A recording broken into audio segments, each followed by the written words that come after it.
kick the door in their face when they open the door. Start the cut, the fucking street. Yeah, exactly. Exactly. These people are criminals. They're criminals. Okay. Criminals. Criminals. Get them the hell out. Damn, dude, I'm impressed. Very Got no animated, porn huh? I would love bookmarks, to. I dude. would love to watch that go down in real time. I see no porn bookmarks, I would dude. love to watch that. I'm impressed. It's not immediately clear why government officials targeted Melina Flynn's office. Jim Martin, a spokesman for U.S. Attorney Zachary A.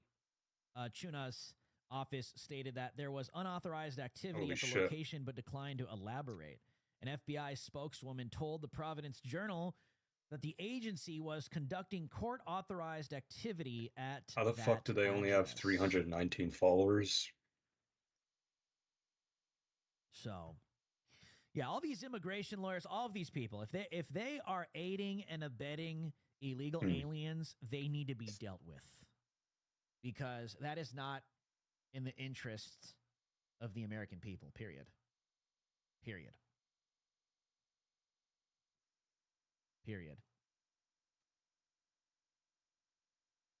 Yeah.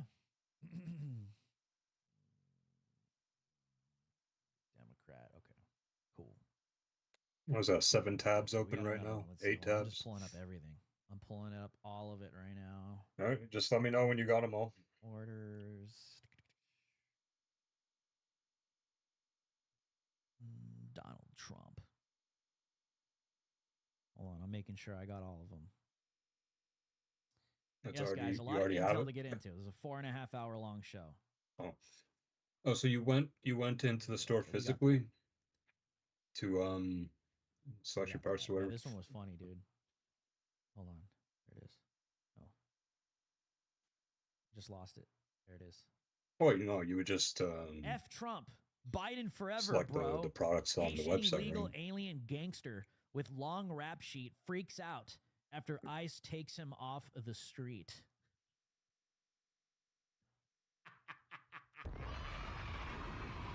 So what the fuck are you planning to do with this monster? Fucking run, I don't know, life simulation, dude? Like, look at this stupid. Look at this. Look at this stupid illegal alien. Look at this retard from Haiti. Get the hell out of here, dude. Get out of here. Get out of here. Get out of here with your nappy self. Illegal aliens across the nation are getting a rude awakening as President Trump carries out his promise to carry out mass deportations. so what are you going to do with the old one? As the Gateway pundits Jordan Conradson previously reported, ICE has arrested over 300. Well, today it's now at like 538, which that needs to be raised. The article needs to be updated.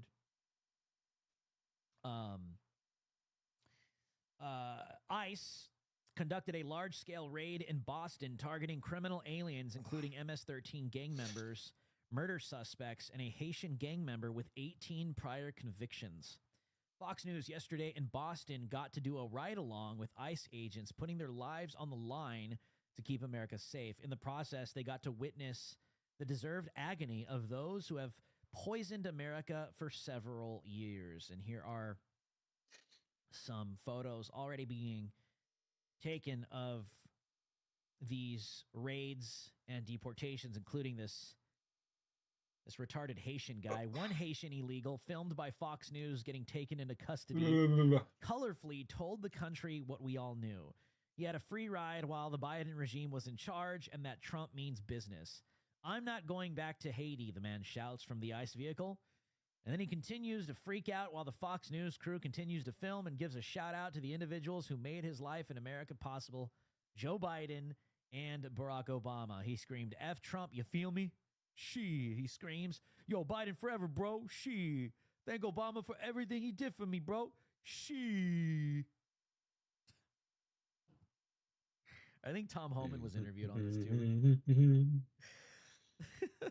I'm not going back to Haiti. One of these threats is this illegal alien from Yes, you are, dude. Haiti.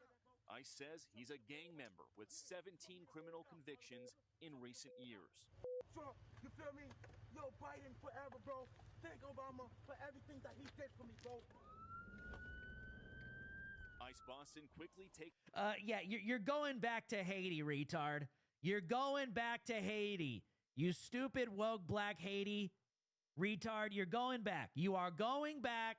You can scream and yap all you want. You're going back.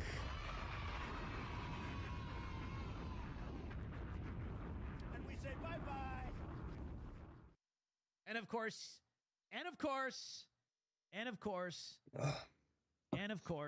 he gives a shout out to Barack Obama and Joe Biden and Joe Ho Biden and Joe Ho Biden. You are going back, illegal. You are going back.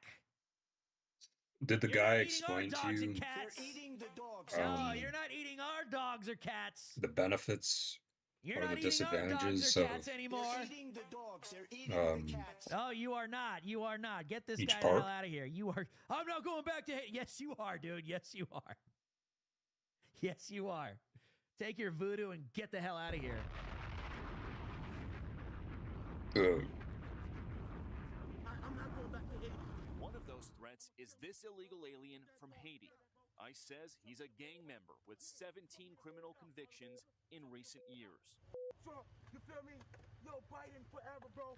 Thank Obama for everything that he did for me, bro. ICE Boston quickly takes down its next targets, including this illegal alien from Brazil who has an Interpol red notice for armed robbery. This Salvadoran illegal alien charged locally with rape and released by a sanctuary jurisdiction. Señor, ¿cómo se llama? And this Dominican illegal alien charged with assault with a deadly weapon and heroin trafficking. Officers also arrested this Guatemalan MS-13 gang member facing gun charges. ICE says he was released from local custody just the day before. Their detainer request was ignored because of sanctuary policies. And in a sign of shifting priorities with the new Trump administration, this man, who was in the same apartment as the target, was also arrested after ICE determined he's also in the U.S. illegally. This is what ICE calls collateral. And we say bye-bye. So you guys got your main target just now, but you got somebody else. What just happened? So our main target was released by a sanctuary jurisdiction, not honoring a detainer. That person was released back into the community, and when we went to go find him, he's with somebody else who was previously removed from the United States. So he's going to go today too. And that is exactly what Border Czar Tom Homan has warned would happen. Get the hell out of The here. bad guy, he's probably with others that are in the United States illegally. They may not be a criminal priority, but we're not walking away from them. ICE Boston says they will continue to go into sanctuary jurisdictions and do their... Listen, dude, I don't need any producers in the chat, okay? I don't need any producers in the chat. Don't tell me what to play. I will play what I want to play, all right? I will play what I want to play. If I need a producer, I'll let you know, okay, buddy? I'll let you know.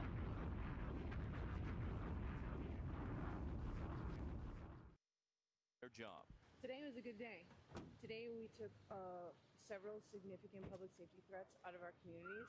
Unfortunately, Oh, you got liquid a lot cooling? were released by sanctuary policies, but we're here to tell the Commonwealth and the rest of the country that we're going to find them. Oh, it has that same radiator? And guys, shortly after we finished filming, ICE Boston told us they arrested 2 more targets in other parts of town away from our cameras. One of those targets is a previously deported Honduran illegal alien who was arrested for raping a woman while putting a gun in her mouth. The other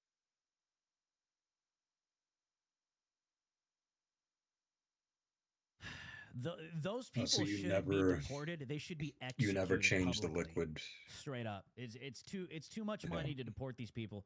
Stuff like that bothers me because I'm like, yeah, obviously they shouldn't be here, but if they're doing that to our people, they should be executed publicly, legally and lawfully, not deported. other target they got is a Haitian man who first flew into the United States in 2023 as part of President Biden's controversial migrant flights mass parole program. Well, they just picked him up yesterday because he's been arrested locally for sexual assault. We'll send it back to you. Bill Mallusion, it was fascinating to watch all of that. I think I was just like, Bill, this is terrible. for Joe Biden and the legacy that he tried to leave behind. A question from me. How soon will they actually be leaving the country? Does that take a long time? Kind of.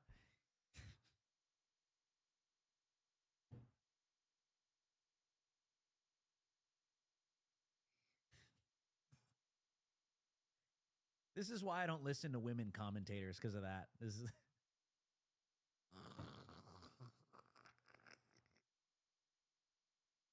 what kind of take is that? That's the take? That's the takeaway? You know? This is really going to ruin the legacy of that Joe Biden was trying to leave. But what? What the hell?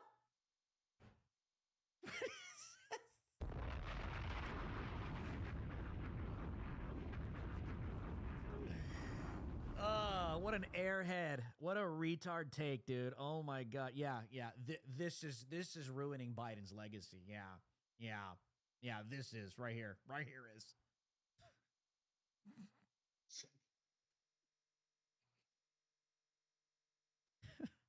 Like, what? What legacy are you talking about? What are you talking about? What the hell are you talking about? Who watches this?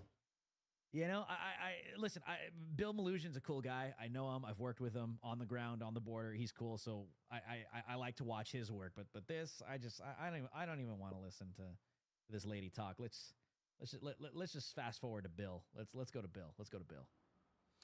It depends what country they're from. If they're from cooperable countries like El Salvador, Guatemala, countries like that, it can be quick. It can be within days or weeks. If it's countries that are harder to deport, countries that don't cooperate with the U.S. as much, it can go into a process of months. But the Trump administration is changing policies with something called expedited removal. The bottom line is people at home don't need to understand all the policies. The Trump administration is just going to work as fast as they can to get all the people you just saw on camera there out of the country as fast as possible. They're also going to use their State Department, now led by Marco Rubio, to put pressure on countries that don't cooperate with the U.S. as much when it comes to those deportations. Bill, just two points of clarification here. It seems a lot of these crimes are associated with sex crimes. I'm just looking at the list a bit earlier today. I don't know if that generally is the case or not. And second, if Boston's a sanctuary city, how are they allowed to do this? Because we told there would be resistance. Boston doesn't have to cooperate with ICE, but there's nothing they can do to stop ICE from coming into their city and enforcing the law. And that's exactly what happened yesterday. And that's the point ICE makes to us is, look, they don't have to cooperate with our detainer requests. They don't have to tell our officers when they're releasing somebody from jail. But we're going to do our job. We have our intel guys out in the field. We have people with eyes all over the place, and we're going to snatch those guys. So they can make ICE's job more difficult, longer, and more dangerous, but it's not going to stop ICE from doing the job, guys. The bottom line is ICE says it's safer for everybody involved if locals would just hand these guys over in jail once they're arrested. The hell is this lady looking at, dude? What is she looking at? Safer for everybody involved if locals would just hand these guys over in jail once they're arrested, but they don't. They let them out onto the streets. They don't tell ICE about it, so ICE has to spend a lot of resources gathering intel, finding these guys, and then going out into the community to do arrests, which could be dangerous. You saw that combative Haitian man, and then you saw in the case of that one, the combative Haitian man. one MS-13 member, his friend got snagged. They weren't even looking for him. They were looking for the MS-13 guy. They picked him up because a sanctuary jurisdiction released the MS-13 guy. Okay. All right, this is it. All right. Look at Sono Fanu. That was unnecessary. You know what? We're gonna do this. We're putting the retard on blast. Let's do this. You want to be made an example out of? You want to be made an example out of? This is what we're gonna do. Look at this. Let's full screen it. Look at this. Sono Fanu. Look at this retard. Look at this. That was unnecessary, moderator. And you too, Drew. I was only hoping you guys would show Homan clips. Go F yourselves. One member lost, a-holes. Goodbye, homo. Goodbye. Bye. Don't let the door hit you on the way out. Goodbye, beta. Goodbye, cuck. Goodbye.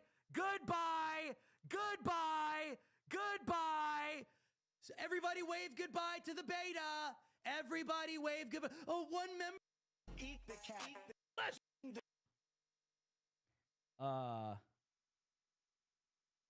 these illegal aliens and just laying it down, absolutely laying it down. Let me see. I think I have one of the clips. Damn. Let's see. Here's one update on News Nation. Well, I can tell you right now, Chris, is we arrested 1,300 people. What? Over 1,000 of them were criminals. Who are the other ones? They're either fugitives who've been through immigration court in order to remove but didn't leave and became a fugitive, or collaterals. Where did the collateral arrests happen? In sanctuary cities, because they forced us into the community. ACAB? Look, I said from day one, no one's off the table. If the United States are illegally, you got a problem. But we are concentrating on public safety threats first. And it just makes sense. I don't care if a Republican, a Democrat, independent. Why not let law enforcement go into a county jail, taxpayer county jail, to arrest a guy that you locked in a jail cell? So obviously the public safety threat, that would solve a lot of this problem. And I hope the sanctuary cities come around. I really hope once they see what we're doing, and we'll invite you out, we'll be very transparent. Once they see that we really are concentrated on the criminals, that they'll come to us and sit at the table and work with us. Let's see. We got some others as well because, a lot of people on social media, they want more, and I agree with them. I completely agree with them. I think we need more deportations, and this is somewhat of a meme. I'm not going back to Haiti. Well, he's wrong. He's going back to Haiti. Come on. Sicker than your average. Papa twist cabbage on instinct. I'm not going back to Haiti. Well, he's wrong. He's going back to Haiti. Some monitors.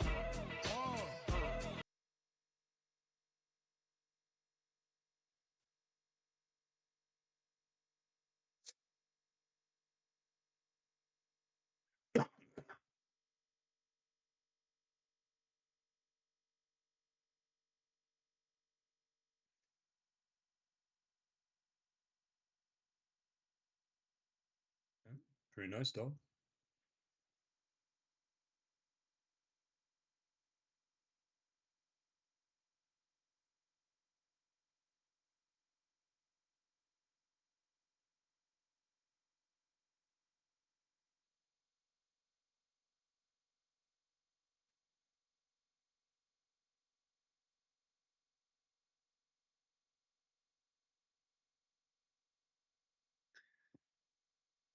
Why did he want you to get this motherboard?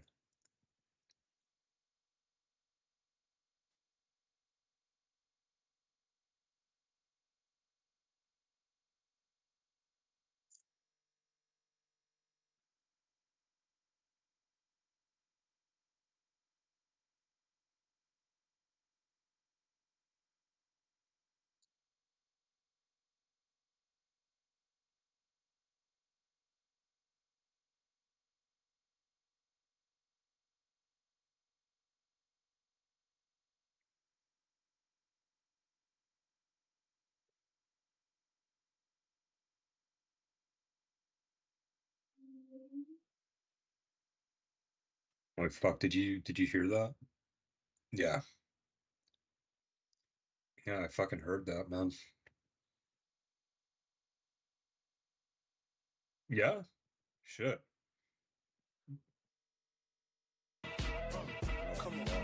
Safety crisis, right? Instead of ICE officers arresting the bad guy in the safety and security of a jail, where we know he don't have weapons, now these sanctuary cities release that public safety threat back in the community, which again is a public safety threat because you're putting the bad guy back in the community.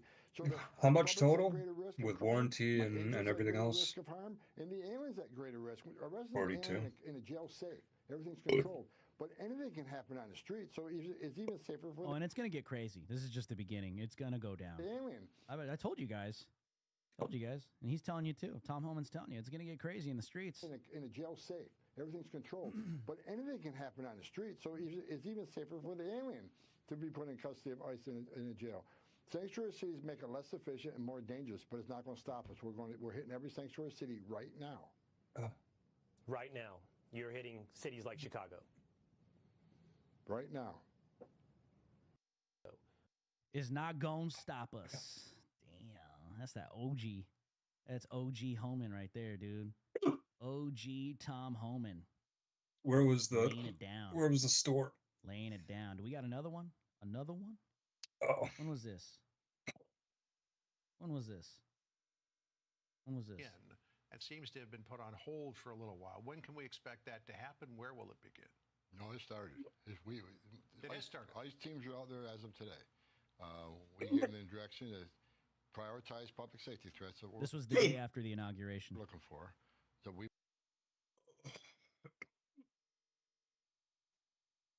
working up the target list.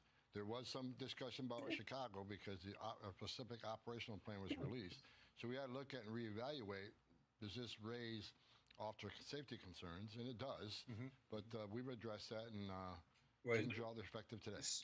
So one of your monitors is HDMI and the other is what now? And ship them back to where they immigrated from. Who are the people that you're targeting, at least in this Yes. I think so, yeah. Those who are in the country legally that's been convicted or arrested for a serious crime. But what's the difference? It's not only public safety like besides the because in sanctuary cities, we're not allowed to get that public safety threat in the jail, which means we got to go to the neighborhood and find him. And when we find him, he may be with others. We're not going to tell ICE officers not to arrest an illegal alien. So if they find others, they'll be arrested. So sanctuary cities are going to get exactly what they don't want: more agents in the neighborhood and more collateral arrests. President Trump signed a number of executive orders, as we pointed out, on illegal immigration. Here's what he signed. He declared a national border emergency, ended birthright citizenship, ended catch and release, reinstated remain in Mexico, designated cartels as foreign terrorist organizations, deployed active troops to the southern border, and end the use of the CBP One app, which many people were using to schedule interviews. Claim asylum here in the I want my lung to explode. Let's first of all go with this idea of ending birthright citizenship. It's enshrined in the 14th Amendment. How, with an executive order, can the president change that? Well, first of all, President Trump's a game changer. So wait, one of the executive orders we worked on. The one that you have right now? Game changer. This is going to give us the most secure border in my lifetime. You're talking about that graphics card? For him to do that. Birthright citizenship is a major driver of illegal immigration. I know I've done this over 3 decades. One of the first things an illegal alien does when they get here is totally abused. Get birth to U.S. citizen child. Well, and the lights is the only difference. From our laws, right? So even if he goes to immigration court and loses his case, even though he's in the country legally, he's convicted of a crime and gets to order removal. They think that the fact to have a U.S. citizen child make him immune. We can't send that message to the whole world that you can enter our country legally, which is a crime. You commit another crime, and you can even get removed by an immigration judge after expensive due process. But if you have your citizen child, you're off the hook. We can't send that message. We'll never fix the border. Right, but the 14th Amendment does not differentiate between somebody who's in this country legally or illegally. I'm not an attorney, but I don't think the 14th Amendment enshrines that at all. We have just as many legal scholars, constitutional scholars, say it doesn't really say that. So what President Trump is taking that action, we'll let Supreme Court decide that. Well, it's definitely going to go to the Supreme Court. I don't think there's any question of that. Designating. Notice how this guy just laughs in Tom Homan's face. Is it legal to do donuts in the parking lot? This is why I don't watch Fox News. Like so you want legal or illegal mass migration. That's what you want, huh? Stupid Fox News retard guy. That's what you want, huh? It's definitely gonna go to the Supreme Court. And what the hell? Like, do you not understand how weaponized and abused this is? Were there cops there when you went? Has been for decades now in this country. Drifted? No. Where the lowest of the low come to this country illegally. They pop out like 30 niños. They become welfare recipients off the American taxpayer. They get a free ride, knowing that if they do that, that's their intention, and they're not the next Elon Musks. Okay, they're not the next CEOs and entrepreneurs. You're talking about low IQ, low level illegal aliens that come into this country and that are not seeking a better life. They're not seeking the American dream. They're seeking to become welfare recipients off of you and me. No, it definitely is abused, and that's what needs to come to a stop and come to a full end. Period.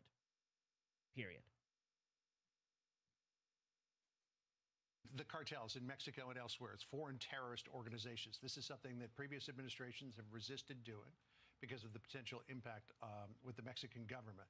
What tools does that give you that you don't have now to go after these cartels? Well, first of all, I've been pushing for this for a long time because these terrorist, the criminal cartels in Mexico have killed more Americans than every terrorist organization in the world combined, right? Record number of sex trafficking women and children. Hold on, what did this guy say? Let me listen one more time. Hold on. Sorry, that's my retarded short.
The loonie dipped below 70 cents U.S. Damn.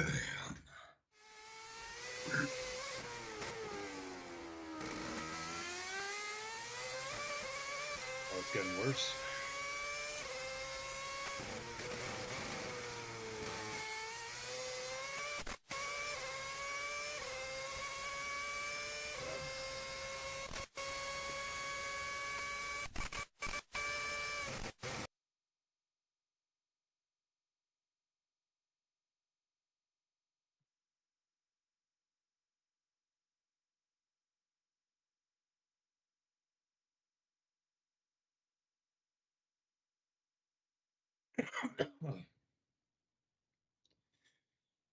Yeah, it's fucking bad.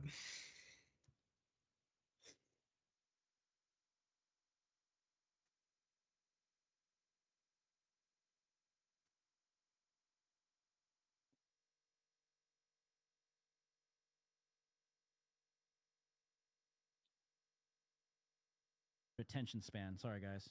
With the Mexican government, where it's foreign terrorist organizations. So what President Trump is taking that action, we'll let Supreme Court decide that. Well, it's definitely going to go to the Supreme Court. I don't think there's any question of that. Designating the cartels in Mexico and elsewhere as foreign terrorist organizations. This is something that previous administrations have resisted doing because of the potential impact with the Mexican government. What tools does that give you that you don't have now to go after these cartels? Well, first of all, I've been pushing for this for a long time because these terrorist, the criminal cartels in Mexico have killed more Americans than every terrorist organization in the world combined, right? Record number of sex trafficking women and children, but the drugs, the fentanyl has killed over 250,000 Americans. So they need to be terrorist organizations. But that puts a whole weight of the United States government on them. Not only are we just going to, deal with the operations of Mexico, but the Jalisco cartels in 43 countries around the world. Say that again? We'll work with other world leaders to attack this cartel all over the world and bring them to their knees. That has to be done. Oh, is this an Alex Jones clip? Based. So Tom Homan's on the move, and like I said, there's a lot of criticism going on right now, and I agree with that criticism. I think the numbers need to be way higher, because the numbers being reported are like between 500 and 1,000 deported so far. I think it needs to be like 5,000 a day. I think there needs to be 5,000 a day, because when I was hearing mass deportations, that's what I was thinking in my head, right? And like I said, this is we're only 3 full completed days of Trump's administration so far. Let's see them get the ball rolling, and we will definitely provide some more criticism as more time goes on if the numbers remain low. So I want to be fair. It's only been 3 days. But my expectations as a Trump supporter and someone that voted for mass deportations, my expectations, I would like to see at 5,000 at the least deported every day for the next 4 years. For the next 4 years. At the least. Well, not for the next 4 years. I mean, it's going to have to increase as we get closer and closer to the end of his presidency. But right now, the next. Let me restate that these first few months of Trump's presidency, I want to see like 5,000 a day. As we get the ball rolling, and then that should increase in 2026, increase 2027, increase 2028. As I'm telling you, Trump's second term is going to go by like that. It's fast. I'm telling you, it's going to be a blink of an eye, dude. I'm telling you, it's going to be a blink of an eye, and before you know it, we're going to be right here, and it's going to be 2028, and we're going to be taking a look at just how many were deported.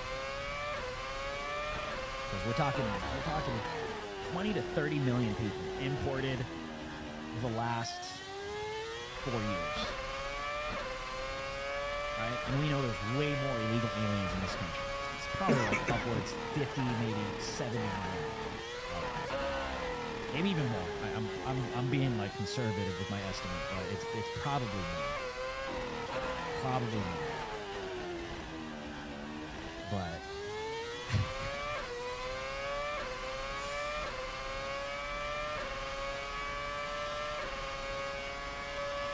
yeah, that was a wild sesh.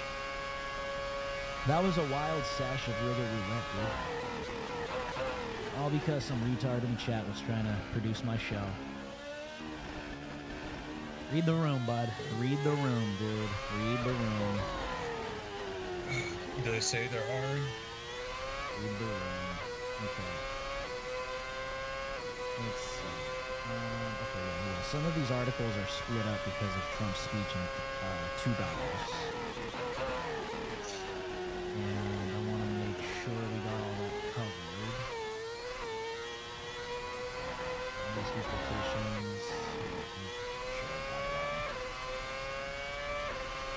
Do we have another clip?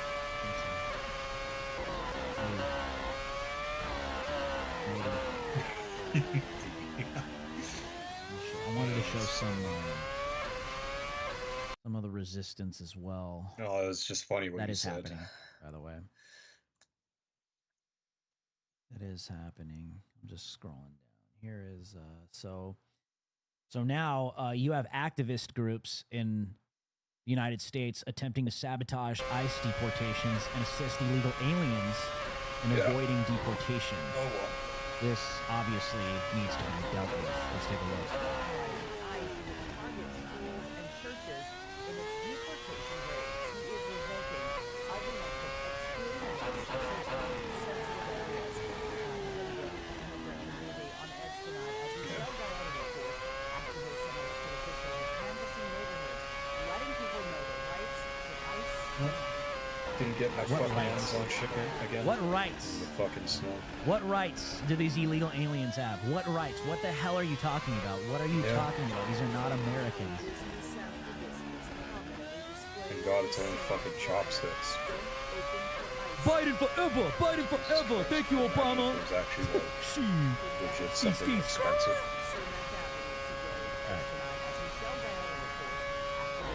Yeah, maybe.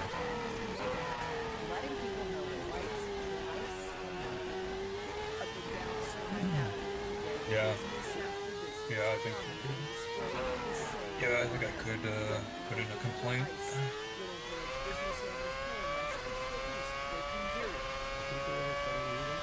People need to stick together, no matter their immigration status, says Mercedes Vasquez. We'll see if he comes in tomorrow. Report this fool, dude. Look at this dude. What the hell is this dude talking about? Look at this. Go take a shower, bro. Look at this guy. Look at this guy. Look at this dude. This guy's sus. He owns a computer shop. We gotta check this guy's hard drive, dude. Straight up. Straight up. Check this dude's hard drive. Check his hard drive. Look at Jose Luis Vasquez. Deport this fool too. You wanna be a traitor? You wanna be a traitor? Deport this dude too. Get him out. Get him out. People need to stick together, no matter their immigration status, says Mercedes Vasquez, whose owned whiskey Wrong. dealer and food repair Wrong. shop. A few blocks away at the Little Village Arch, a handful of activists braved the sub-zero wind chills to rally against the Trump administration's state plans to conduct mass deportation raids in Chicago. We've been on here for 5 in the morning, educating our community, educating our people that they have rights. We've been out here since 5 in the morning committing treason, and we've been aiding and abetting the illegal aliens to resist ICE and to avoid ICE. So we've been out here at 5 in the morning, and yeah, fool. Yeah, fool. Like, get this fool out of here, dude. Get him out of here. Deport this dude. Look at this guy. Look at this guy. What's this guy's name? Look at this guy's name. Baltazar? The hell? What kind of name is that? Baltazar? What is that? What is that? Baltazar Enrique. Like, okay, dude. Yeah, okay. Yeah, you can get the hell out of here too, all right? Okay? What the hell? I've been out here since 5 in the morning, dog. And we're helping to aid and abet so the illegals can avoid ICE. You need to know your rights, dog. You need to know your rights. Know your rights. You need to know your rights. Dude, just deport these people, dude. Just throw them in a van and get them out of here, dude. All of them. All of these traitors. All of them. All of them. All of them.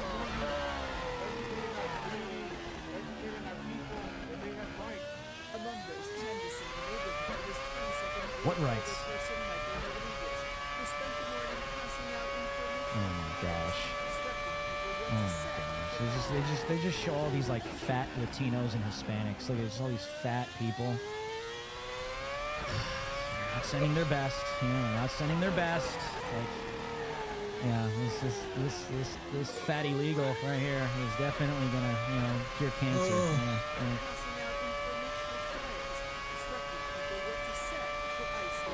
You hear about the border patrol getting shot? It was like a day ago, I think. Yeah, by the cartel. Yeah.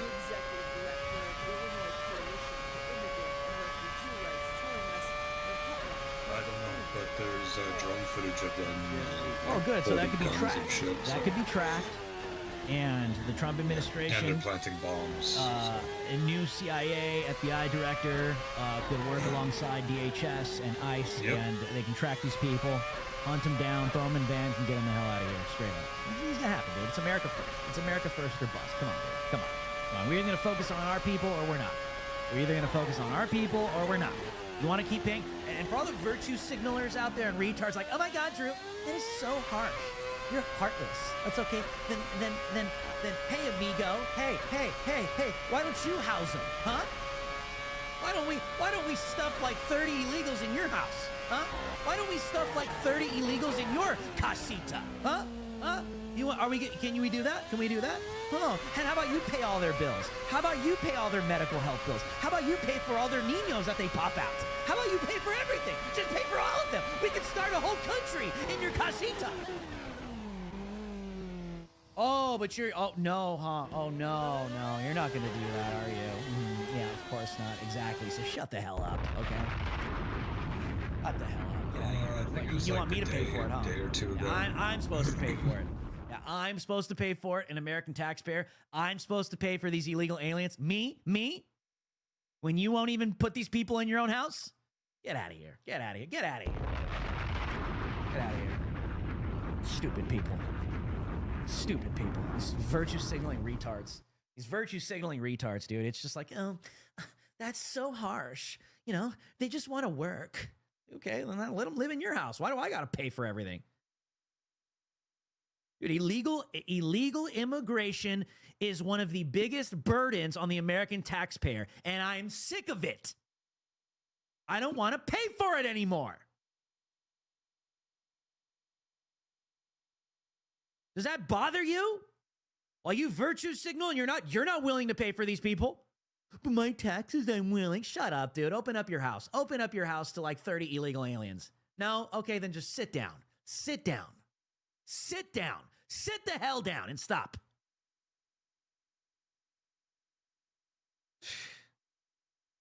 You're not paying for anything. If you are unwilling to open up your home to all these illegal aliens, and then sit down and shut the hell up. Or you can get the hell out too at this point. You know, I just people are stupid, dude. They're stupid and they're just they just want to appear to be morally superior when it's totally unrealistic. I'm tired of it, dude. Tired of it. And I know all of you are tired of it. Huh? 77 million plus that voted for Trump in this country are tired of it. A guy getting shot? Oh yeah, no, like it says, Border Patrol was shot. Should have never happened to begin with. This whole situation should have not even been created.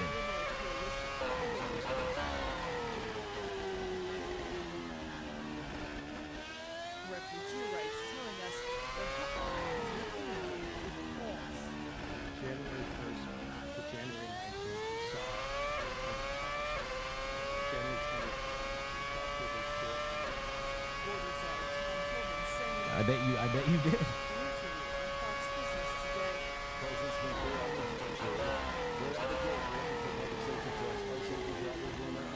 Meanwhile, Governor Pritzker is saying the number of people initially targeted those. Look at this fat guy. Look at this fat retard. Look at this dude.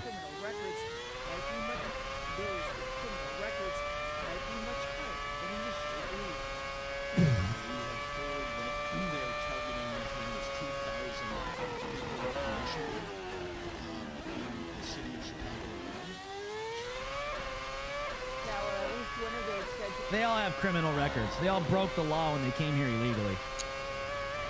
And it's a total FU to people that actually do it legally.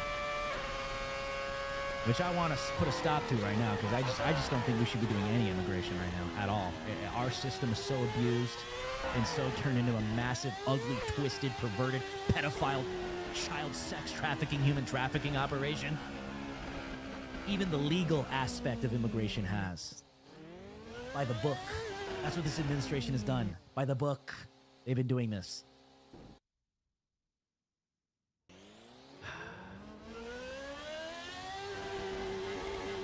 Play! Now, at least one of their scheduled for today was moved online due to the cold weather. Know Your Rights campaigns appear to be here to stay for the time being, with Pilsen's Perez Elementary School hosting This retard can't even speak English.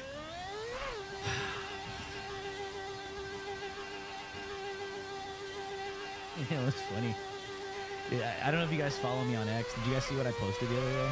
You got to follow me on X if you're not. X.com/DrH Live. Link is in the description. If you want to be entertained, you need to follow me on X. I mean, you know, you're entertained on this show, but you know, throughout the day, because I can't stream 24 hours a day. I like posting. I like to troll. That's what I do. I just troll. And who posted it? Some Latino guy.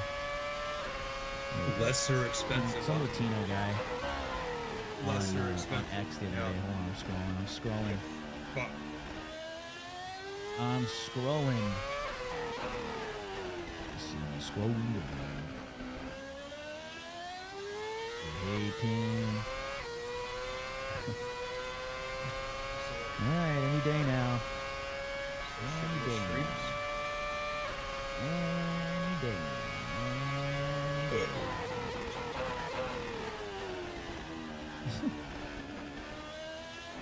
Jimmy Fallon. Nice, I don't that's remember something, who it was. yeah. What was this guy's name?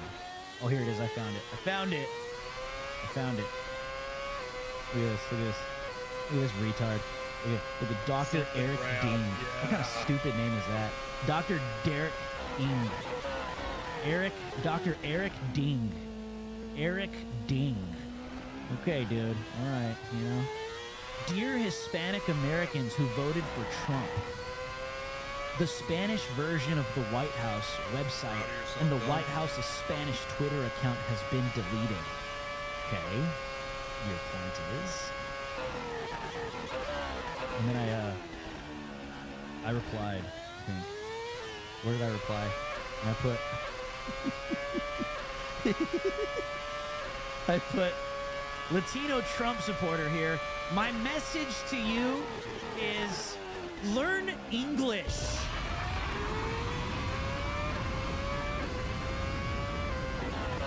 This is America. We speak English, okay? This is America. Assimilate. You want to come to this country? We don't speak Chinese. That's not our national language.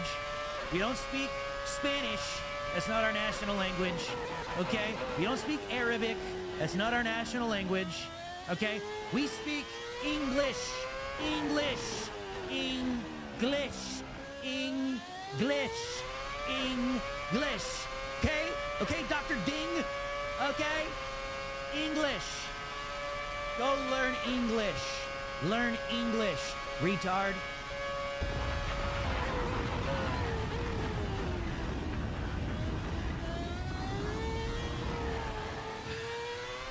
It pisses me off, these stupid minorities, you know? It's like, dude, this country, America speaks English, okay? Okay, all these stupid minorities. It's like, dude, you speak English. This country, speak English. You speak English, okay? You want to come to America, you need to assimilate. You come here, just like if you go to China, okay, you want to know what happens if you go to China? You're going to have to assimilate to their culture, okay?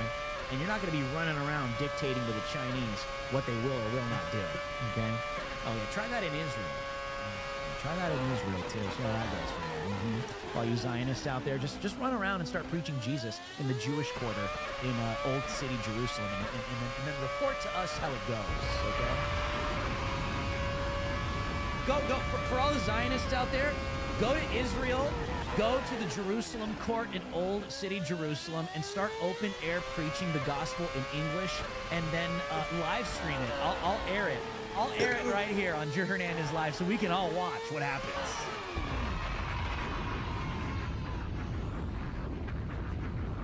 No, you come to America, assimilate. You come to America, assimilate. Speak English.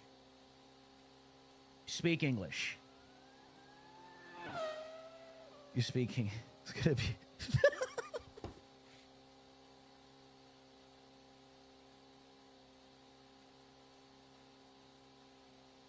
That's gotta be the. That's gotta be the best comment all night.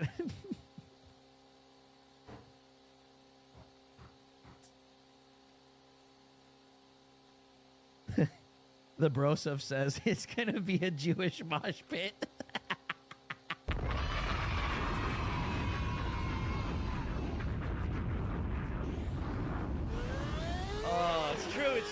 It's true. It's true. Oh. Yeah. So you got to follow me on X, dude, because I'm just trolling all these stupid people on the internet all day. You got to follow me, man. You got to follow me. I wonder what people said to me. It's like, I haven't even looked at the comments. You guys want to look at it with me? It's like, dude, I got to get to the Trump Davos stuff, man. I'll get there. Hold on. So I said, Latino Trump supporter here. My message to you is learn English.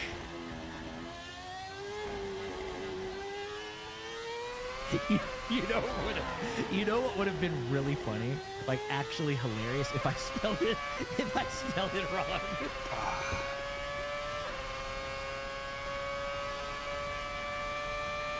That would have been funny. That would have been like a total like retard move. Oh, that would have been funny.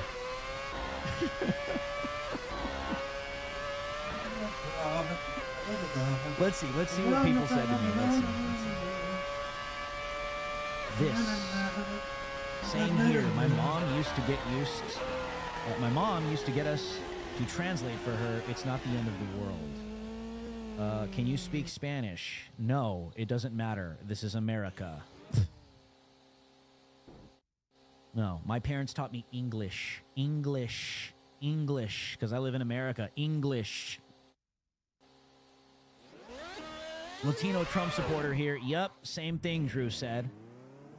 And listen, man, dude, I'm not knocking other languages. It's fine. You know? I think if you could learn multiple languages, I think that just proves that you're higher IQ. My thing is, don't be running around America telling everyone, like, you need to speak Spanish. Shut the hell up, dude. You need to speak English. Shut up. Shut up. Shut up. This is America. We speak English.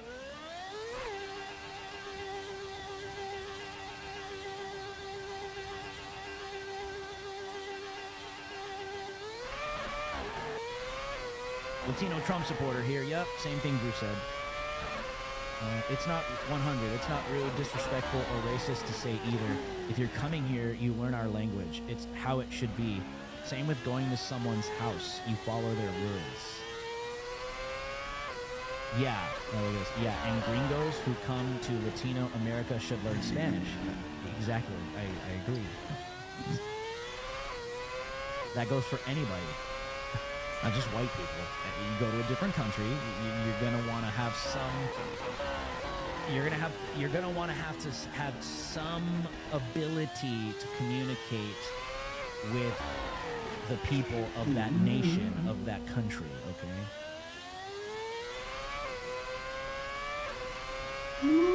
I agree.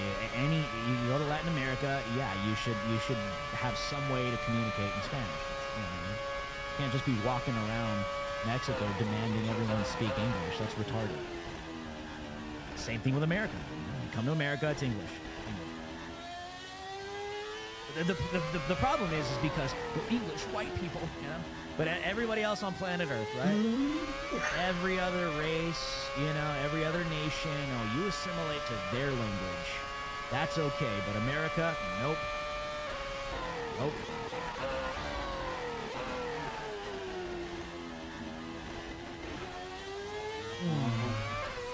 Hope your English helps you when he deports you. You know how many times I've heard that?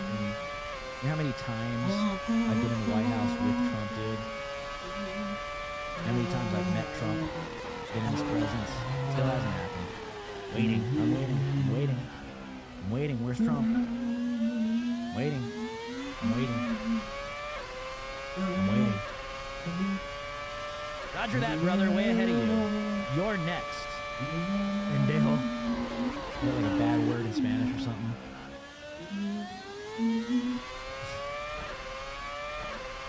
It's amazing how such a simple concept can go over a Democrat's head.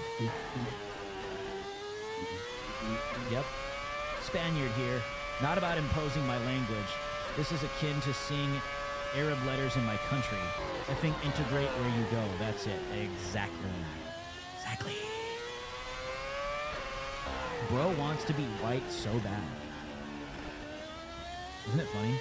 Isn't it funny how they just like attribute everything to you just want to be white? Nothing wrong with it. being white. You know? Isn't it funny? Isn't it funny how like if you want to be black, you know what I mean? Like that's okay, right? If you want to be like a wigger or something, like that's totally fine, right? You want to? I mean, some of the woke people will get all pissed off, like that's cultural appropriation, right? But if you want to like adopt black culture, or you want to adopt like Mexican, Latino culture, if you, anything Asian, whatever, anything else in the world, right? That's cool. That's fine, right? Oh, but if you want to adopt white cultural tendencies, you're just a bad person. I think that's retarded, bro. I think that's retarded. But they always go there. They always go there. It's like, okay, how many times have I heard that? It's like, I probably heard that like over 1 million times in just the past, 10 years. Supporting Trump. Like, that's white supremacy. You like white culture? That's white supremacy. Okay, dude. Whatever. So if you adopt black culture, that's okay. Right. Right. Are these real? Hold on. Hold on. I'm gonna have to... Hold up. Have these been released? I'm trying to confirm. Hold on, I'm gonna have to interrupt myself. Give me a second.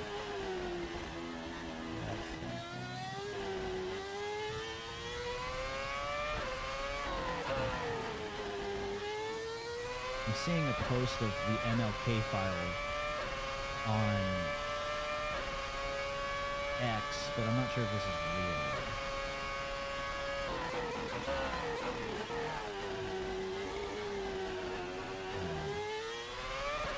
Hold on, guys. Let me know if you see anything online, because I'm trying to confirm whether these are just like...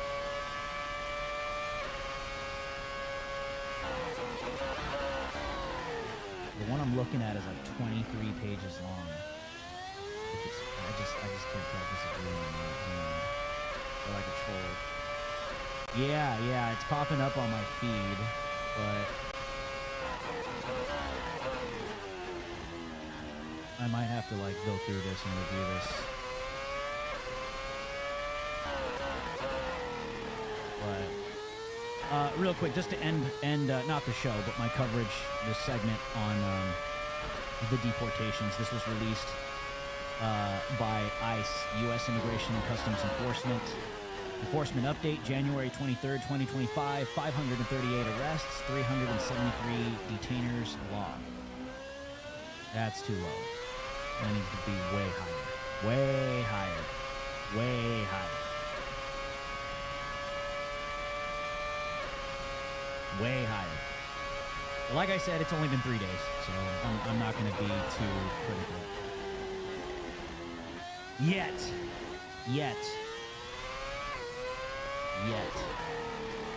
Yeah, so I'm only seeing this MLK one, and sometimes people on the internet, when stories like this are popping off, you'll get fake documents being thrown all over the internet. So I don't want to present something to you guys that may be that.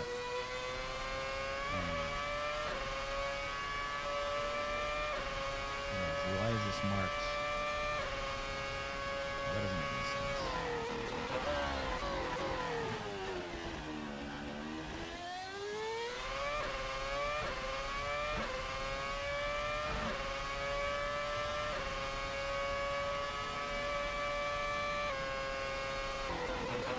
Hold on, guys. I'm looking through this.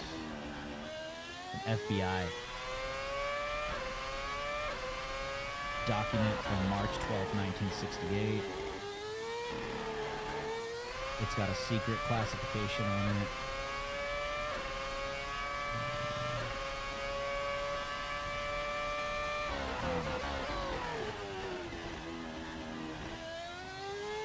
Reviewed by FBI and JFK Task Force.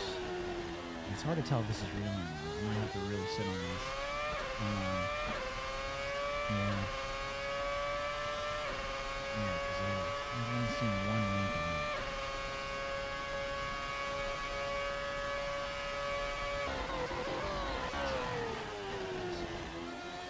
Hold on, guys. This just came to my attention, so I'm gonna wait on that because I don't want to report something false.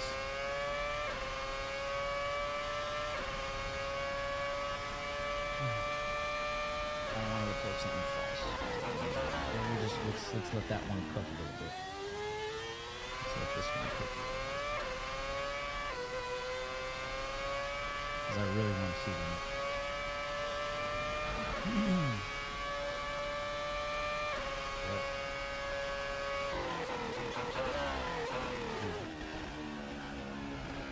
Okay.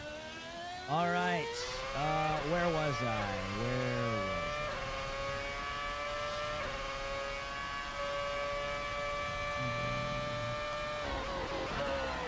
Okay. I'm gonna research this while we cover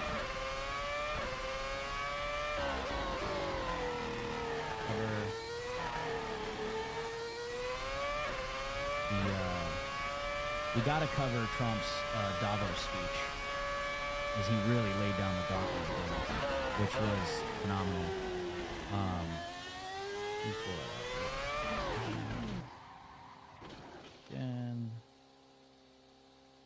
I have the full video. It's just fascinating, and the streets are full of these people, and sometimes their names and faces you'd recognize. Other times you sort of have to look at the name tag and say, "Oh, you're with this group and that group." Right now. But I think what I covered yesterday with Larry Fink, the CEO of BlackRock, and now we're going to rip their was arms politically, electrifying. lovingly, non-violently out of their sockets and gouge their eyeballs out with ice picks. What the fuck am I listening to? Bro, I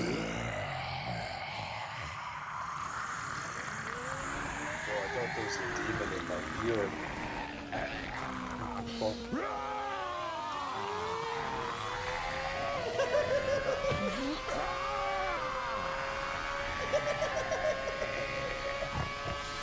You want to see my war-faced New World Order? You're gonna see it! I terminated the ridiculous and incredible. Oh my gosh. I was like, what the hell? Where did that come from? Oh, that totally threw me off.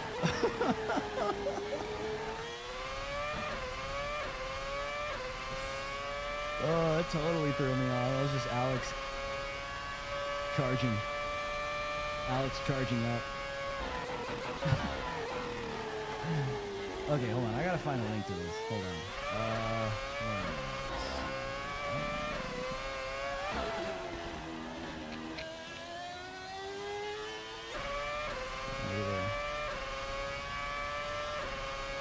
Transcript. No, I don't want a transcript. I want the full thing.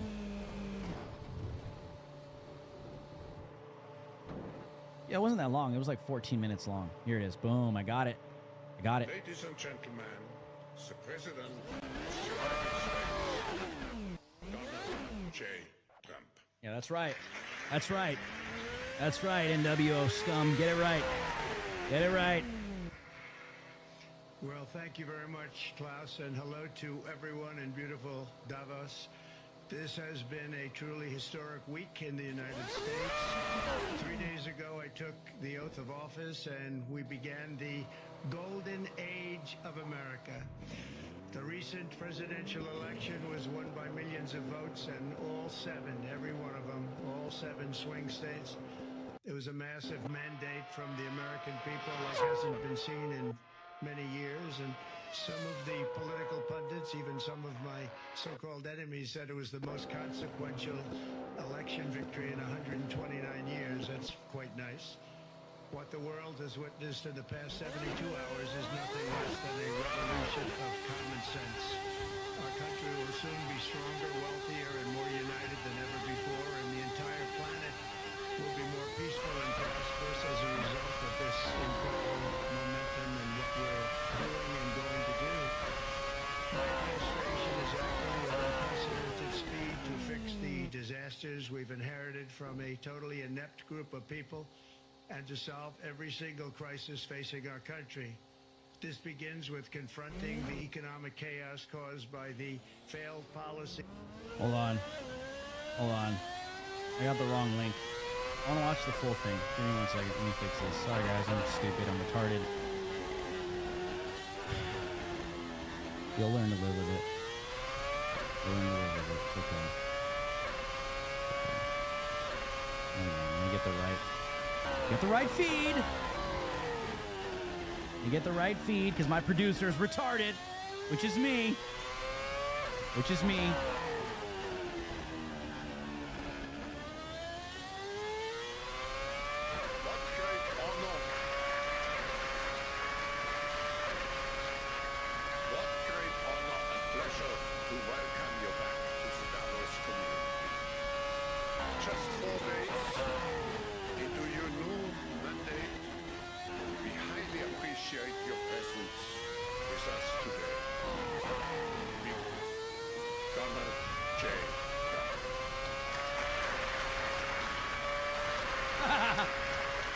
It's the Orange Man.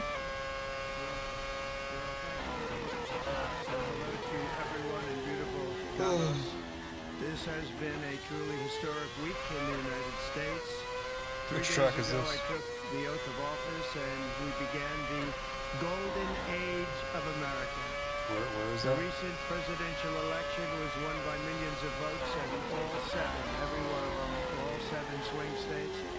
It was a massive mandate from the American people like hasn't been seen in many years, and some of the political pundits, even some of my so-called enemies, said it was the most consequential election victory in 129 years. It's quite nice. What the world has witnessed in the past 72 hours is nothing less than a revolution of common sense. Our country will soon be stronger, wealthier, and more united. Yeah, and by the way, he's not actually at Davos, at the World Economic Forum. He's not actually in Switzerland. This is, I'm assuming he's in D.C. Yeah, this is remote. Never before, and the entire planet will be more peaceful and prosperous as a result of this incredible momentum and what we're doing and going to do. My administration is acting with unprecedented speed to fix the disasters we've inherited from a totally inept group of people and to solve every single crisis facing our country. This begins with confronting the economic chaos caused by the failed policies of the last administration. Over the past 4 years, our government racked up $8 trillion in wasteful deficit spending and inflicted nation-wrecking energy restrictions, crippling regulations, and hidden taxes like never before. The result is the worst inflation crisis in modern history and sky-high interest rates for our citizens and even throughout the world. Food prices and the price of almost every other thing known to mankind went through the roof. President Biden totally lost control of what was going on in our country, but in particular with our high inflation economy and at our border. Because of these ruinous policies, total government spending this year is $1.5 trillion higher than was projected to occur when I left office just 4 years ago. Likewise, the cost of servicing the debt is more than 230% higher than was projected in 2020. The inflation rate we are inheriting remains 50% higher than the historic target. It was the highest inflation probably in the history of our country. That's why from the moment I took office, I've taken rapid action to reverse each and every one of these radical left policies that created this calamity. In particular, He's basically telling him, I'm undoing all of your operations. I'm undoing all of your operations. with immigration, crime, and inflation. Taken rapid action to reverse each and every one of these radical left policies that created this calamity.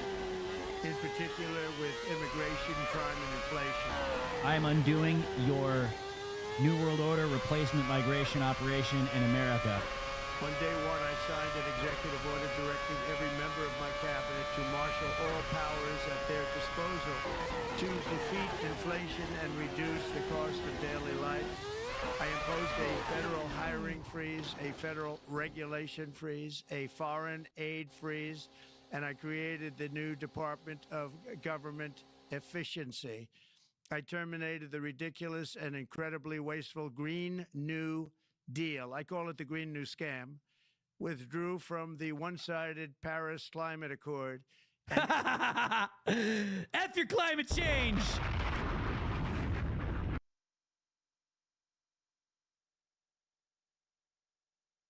F your climate change, WEF. Dude, that's so funny. That is so funny, dude. He's just straight up telling all of them. He's telling the entire WEF, I'm undoing all of your woke retardation, everything that's destroying America, and F your climate change. Ended the insane and costly electric vehicle mandate. We're going to let people buy the So car good. they want to buy. I declared a national energy emergency, and it's so important. National energy emergency to unlock the liquid gold under our feet and pave the way for rapid approvals of new energy infrastructure. The United States has the largest amount of oil and gas of any country on earth, and we're going to use it.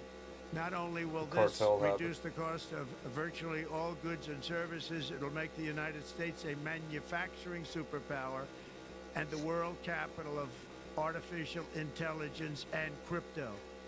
My administration has also begun the largest deregulation campaign in history, far exceeding even the record-setting efforts of my last term.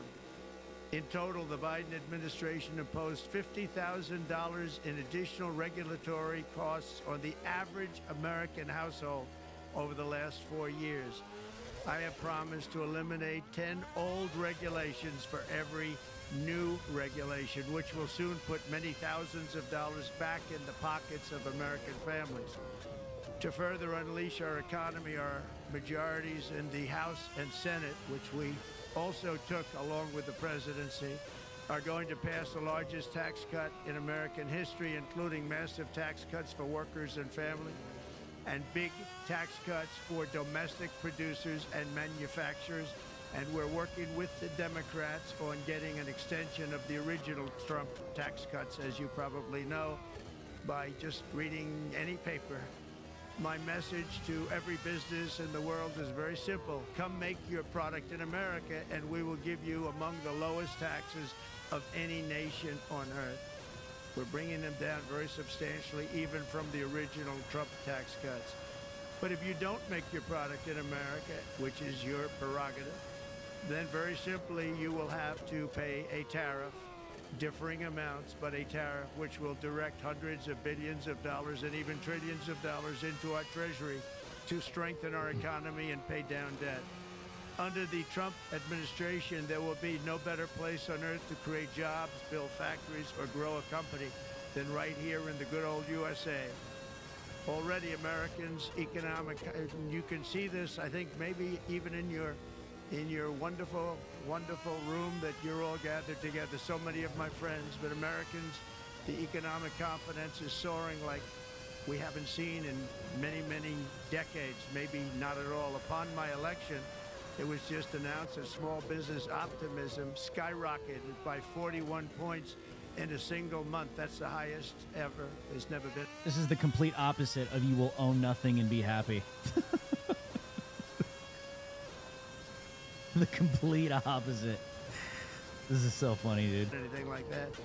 SoftBank has announced between a $100 and $200 billion investment in the U.S. economy because of the election result. And just 2 days ago, Oracle, SoftBank, and OpenAI announced a $500 billion investment in AI infrastructure.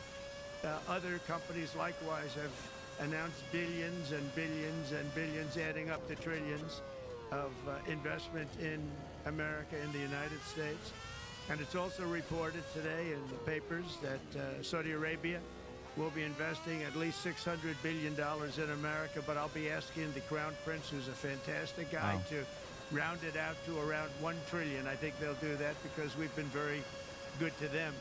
And I'm also going to ask Saudi Arabia and OPEC to bring down the cost of oil. You got to bring it down, which frankly, I'm surprised they didn't do before the election. That didn't show a lot of love.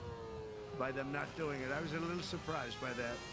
If the price came down, the Russia-Ukraine war would end immediately. Right now, the price is high enough that that war will continue. You got to bring down the oil price. You got to end that war. They should have done it long ago. They're very responsible, actually, to a certain extent for what's taking place. Millions of lives are being lost. With oil prices going down, I'll demand that interest rates drop immediately, and likewise, they should be dropping all over the world. Interest rates should follow us. All over, the progress that you're seeing is happening because of our historic victory in a recent presidential election, one that has become quite well known throughout the world. I think a lot of things are happening to a lot of countries. They say that there's light shining all over the world since the election, and even countries that we aren't particularly friendly with are happy because they understand what there is a future and how great the future will be. Under our leadership, America is back and open for business. And this week, I'm also taking swift action to stop the invasion at our southern border. They allowed people to come in at levels that nobody's ever seen before. It was ridiculous. Yeah, we're straight punting.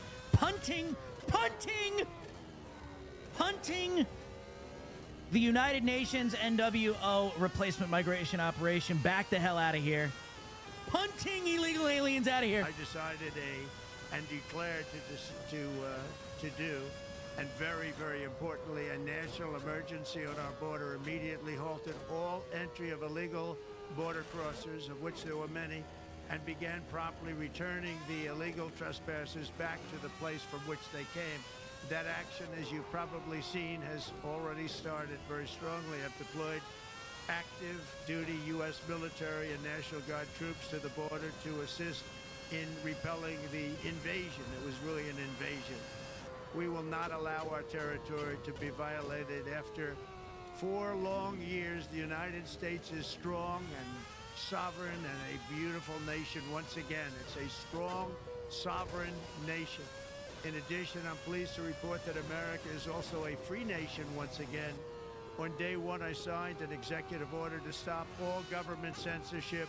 No longer will our government label the speech of our own citizens as punting. Their NWO mass censorship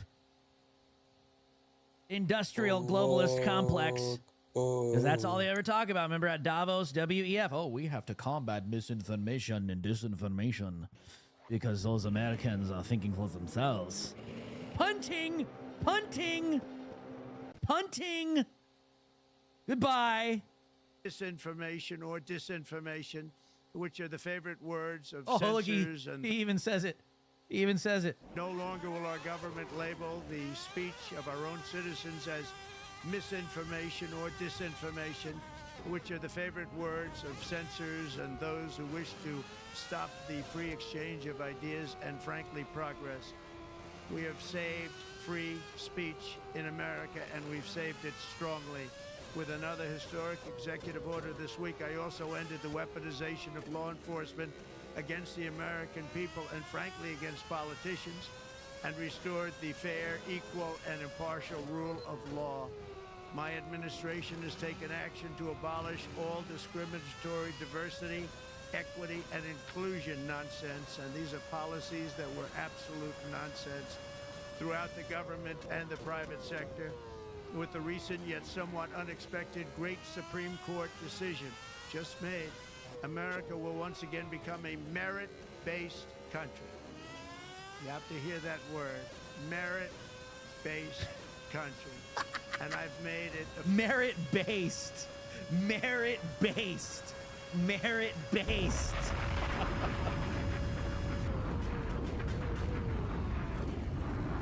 Goodbye, DEI.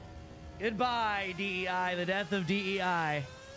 DEI had to die, or DEI was going to kill us. Straight up. Oh, you know all the Davos retards and homosexuals and woke blacks in there, like, seething, heads exploding.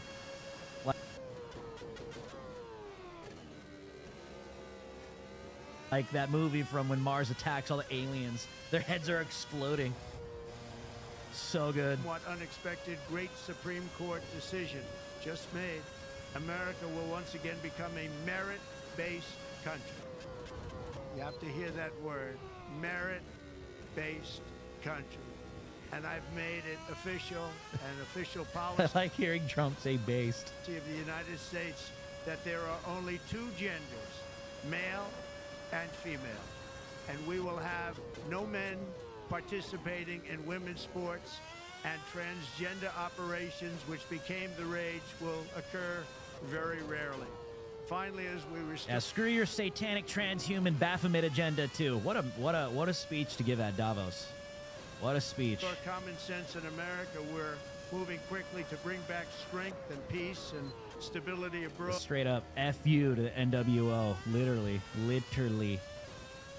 Literally on their main stage. But I'm also going to ask all NATO nations to increase defense spending to 5% of GDP, which is what it should have been years ago.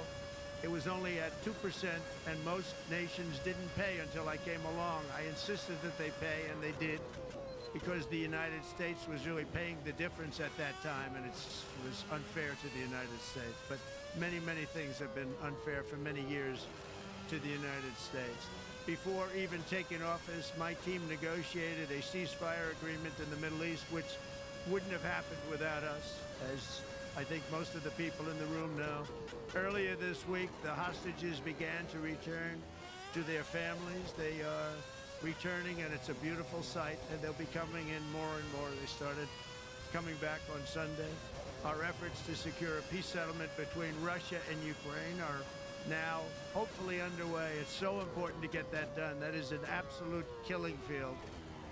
Millions of soldiers are being killed. Nobody's seen anything like it since World War II. They're laying dead all over the flat fields. It's a flat field farmland, and there's millions of Russians and millions of Ukrainians. Nobody's seen anything like it since World War II. It's time to end it. And here in America, we have big events coming up. Next year, we have the 250th anniversary of America's founding. I'm so honored to be president during that. That's been a big event. They've been talking about it for 10 years. We also have the World Cup, and I understand Gianni's in the room. Infantino, he was very instrumental in helping us get it. He's there with you someplace, I think, and I want to thank him for that. And then we have the Olympics coming up, which I was instrumental in getting also in my first term, and who would have known that by skipping a term I would get the Olympics. I was upset. I said, you know, I got the Olympics to come and I won't be president, but it turned out through a stroke of luck, or whatever you might call it, that I'm going to be president during the World Cup and the Olympics and the 250th anniversary. So that's going to be 3 big events. Wild. And we've accomplished more in less than 4 days. That's we wild. have really been working 4 days than other administrations have accomplished in 4 years, and we're just getting started. It's really an amazing thing to see, and the spirit and the light over our country has been incredible. Under the last administration, our nation has suffered greatly, but we're going to bring it back and make it greater, bigger, stronger, better than ever before. I want to thank everybody for being with you. I would have been there myself, except the inauguration was 2 days ago. I thought it might be a little bit quick to make it the first stop, but we'll get there one day. We hope to get there, but I do appreciate, I heard the audience is fantastic, and many of my friends are in the audience, and I will be taking questions now from some very distinguished people. Thank you all very much. Oh, he took questions. Thank you very much, Mr. President, for that very powerful speech, and I think you could hear the applause all the way from Davos to the White House. But next year it will be even better, because then you can get the applause here in Davos. So we wish you welcome to our village next year. We hope to see you. Thank you very much. So, a little pedophile village. We also know, Mr. President, that you open up for interaction here. We have a great panel with some of the most distinguished business people in the world. Let me start with someone that you know really well, that I think is almost a neighbor of you in in Florida, Mr. Steve Schwartzman, Chairman, CEO, and co-founder of Blackstone Group. So, Steve, floor is yours. Well, Mr. President, I'm sure the Crown Prince of Saudi Arabia will be really glad you gave this speech today. I hope so. You've had the busiest 4 days that anybody can imagine, and congratulations for that. My question is about some of the things I've observed here at Davos. It's a terrific forum. I've met lots of people, as usual.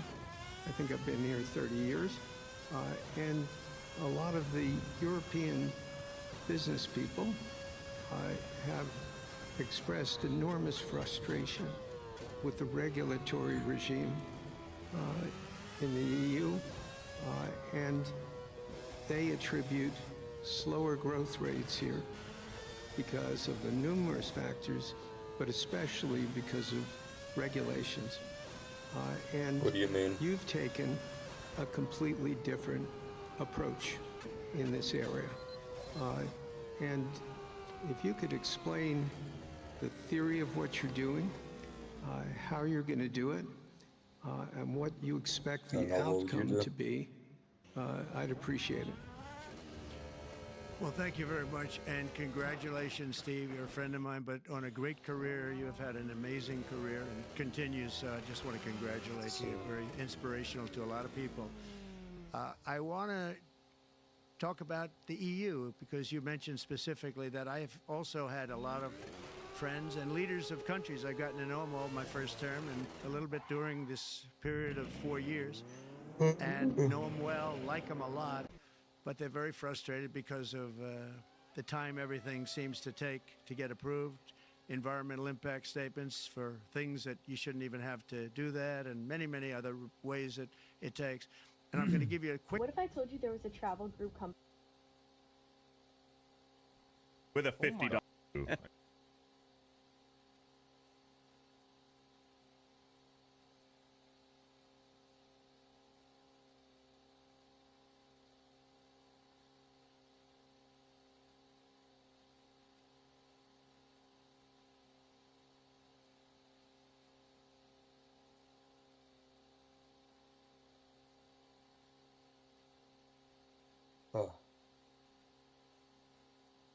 Quick little example.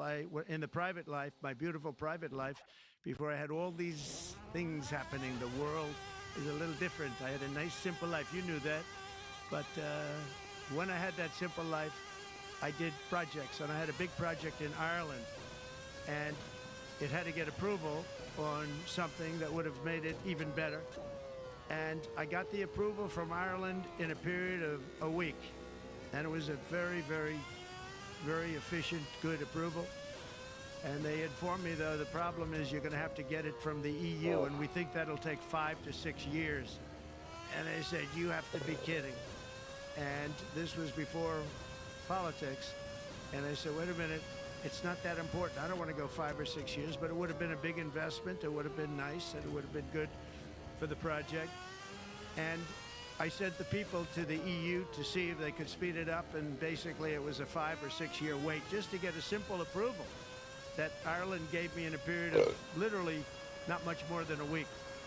And I realized right then, that was the first time I really was involved with the EU, but I realized right then that's a problem, and I didn't even bother applying to do it. And, or if I did, I pulled it very quickly. I have to be very accurate because I don't want to be criticized. He did apply, actually. No, I want to be very accurate. So I don't think I did, but if I did, I pulled it very quickly. It was just something you couldn't wait 5 years or 6 years to get an approval. So a lot of, in a very big business sense, a lot of people are claiming that's the problem. From the standpoint of America, the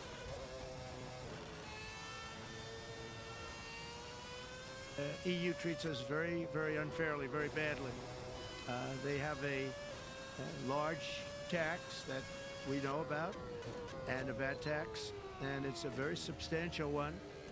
They don't take essentially don't take our farm products, and they don't take our cars, yet they send cars to us by the millions.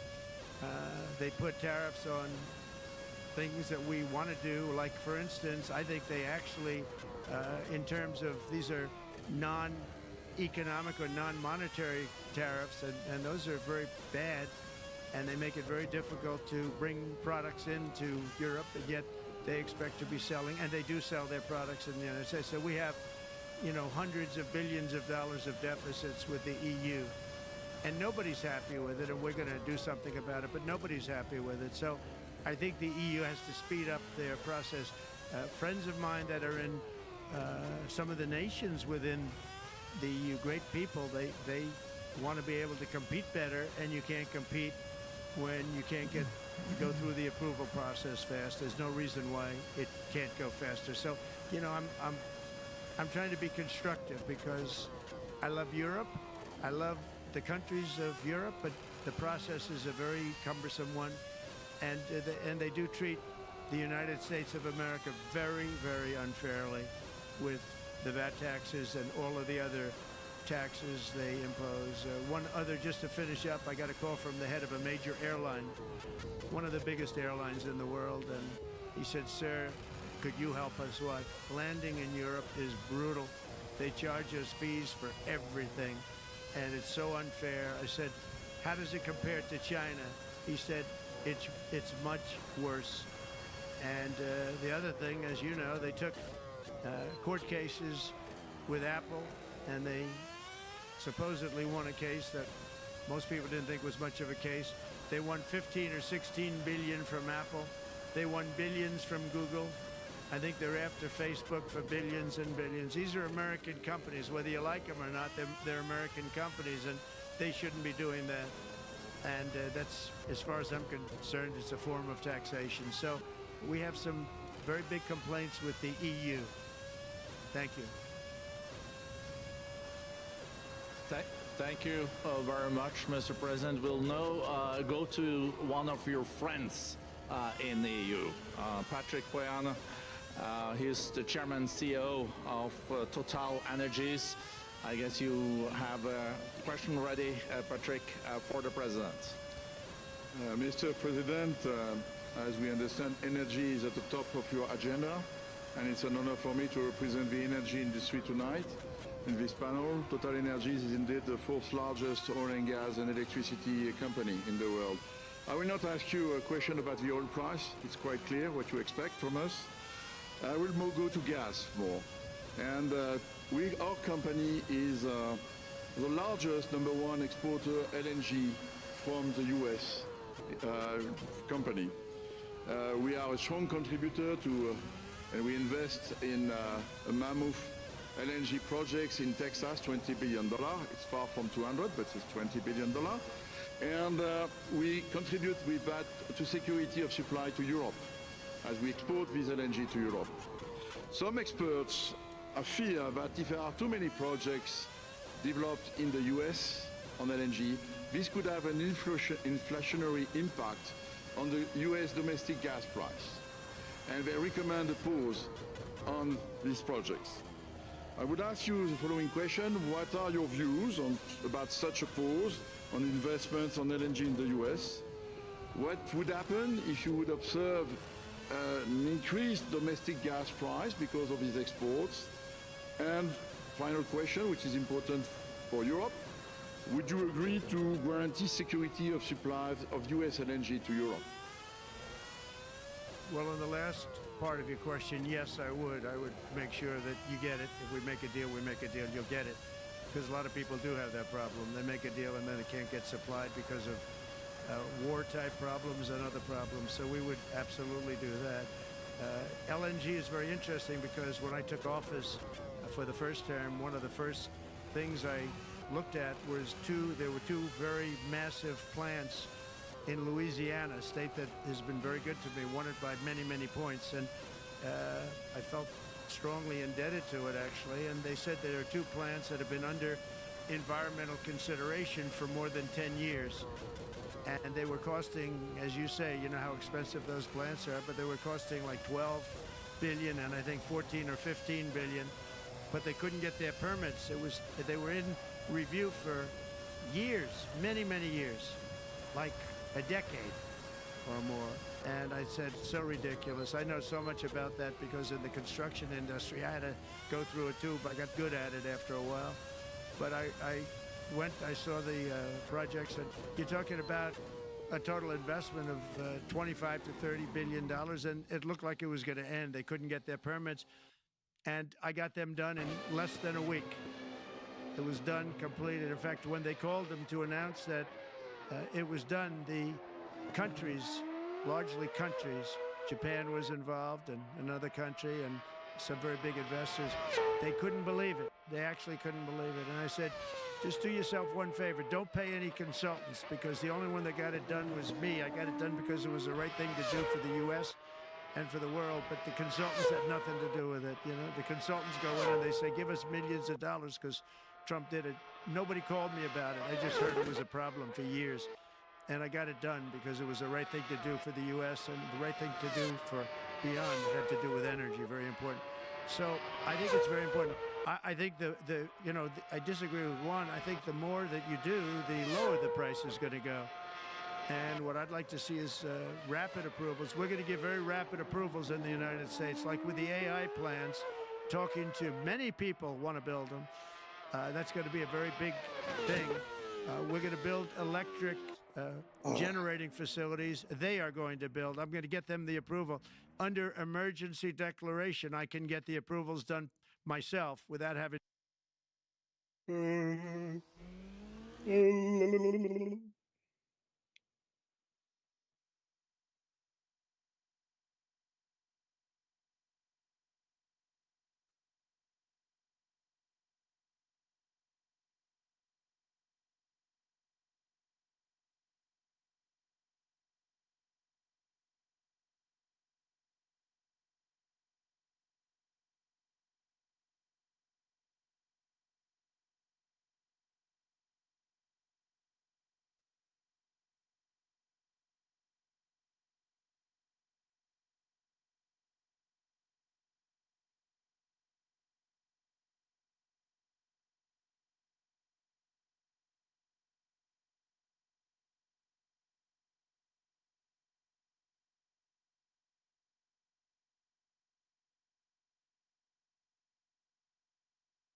Oh.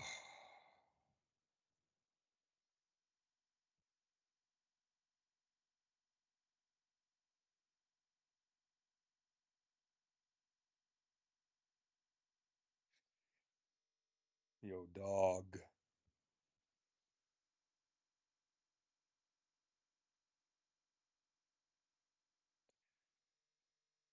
Dog.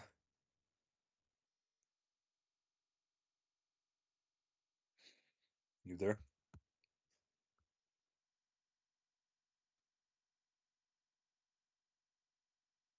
Ah.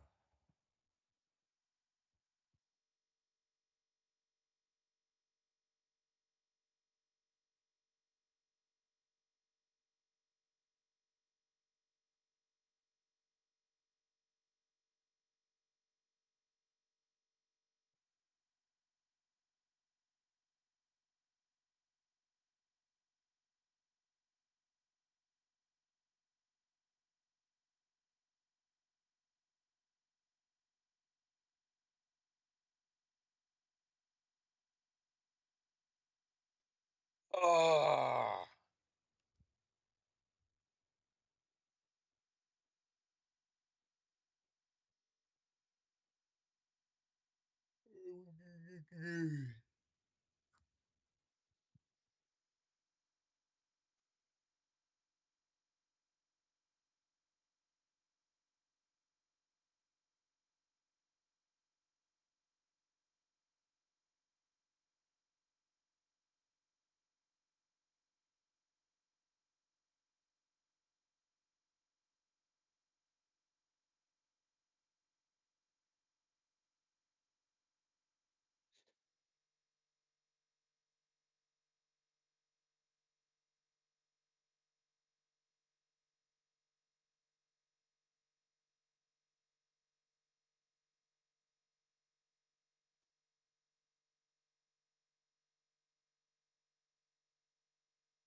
Dog.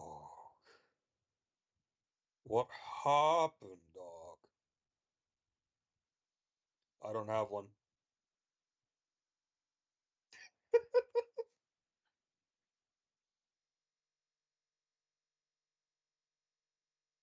Done.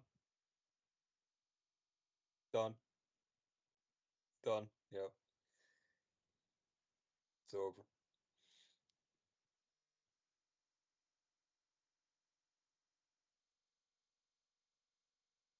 To go through years of waiting. And the big problem is we need double the energy we currently have in the United States. Can you imagine?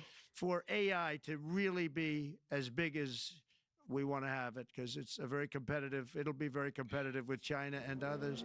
So I'm going to give emergency declarations so that they can start building them almost immediately.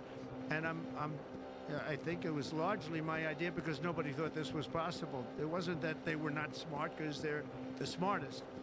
But I told them that what I want you to do is build your electric generating plant right next to your plant as a separate building connected. And they said, wow, you're kidding. And I said, no, I'm not kidding. You don't have to hook into the grid, which is old and, you know, could be taken out. If it's taken out, they wouldn't have any way to get any electricity.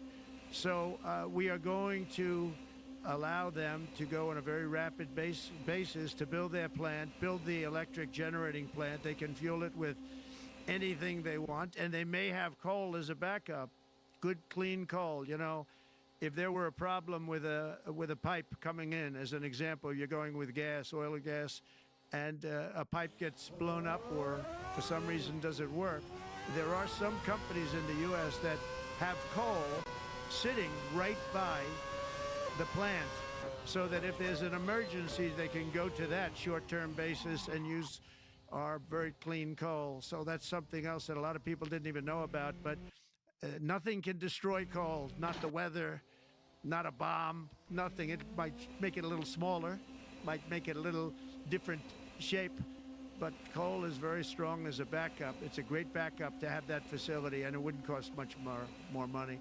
And we have more coal than anybody. We also have more oil and gas than anybody. So we're going to make it so that the plants will have their own electric generating facilities attached right to their plant. They don't have to worry about a utility. They don't have to worry about anything. And we're going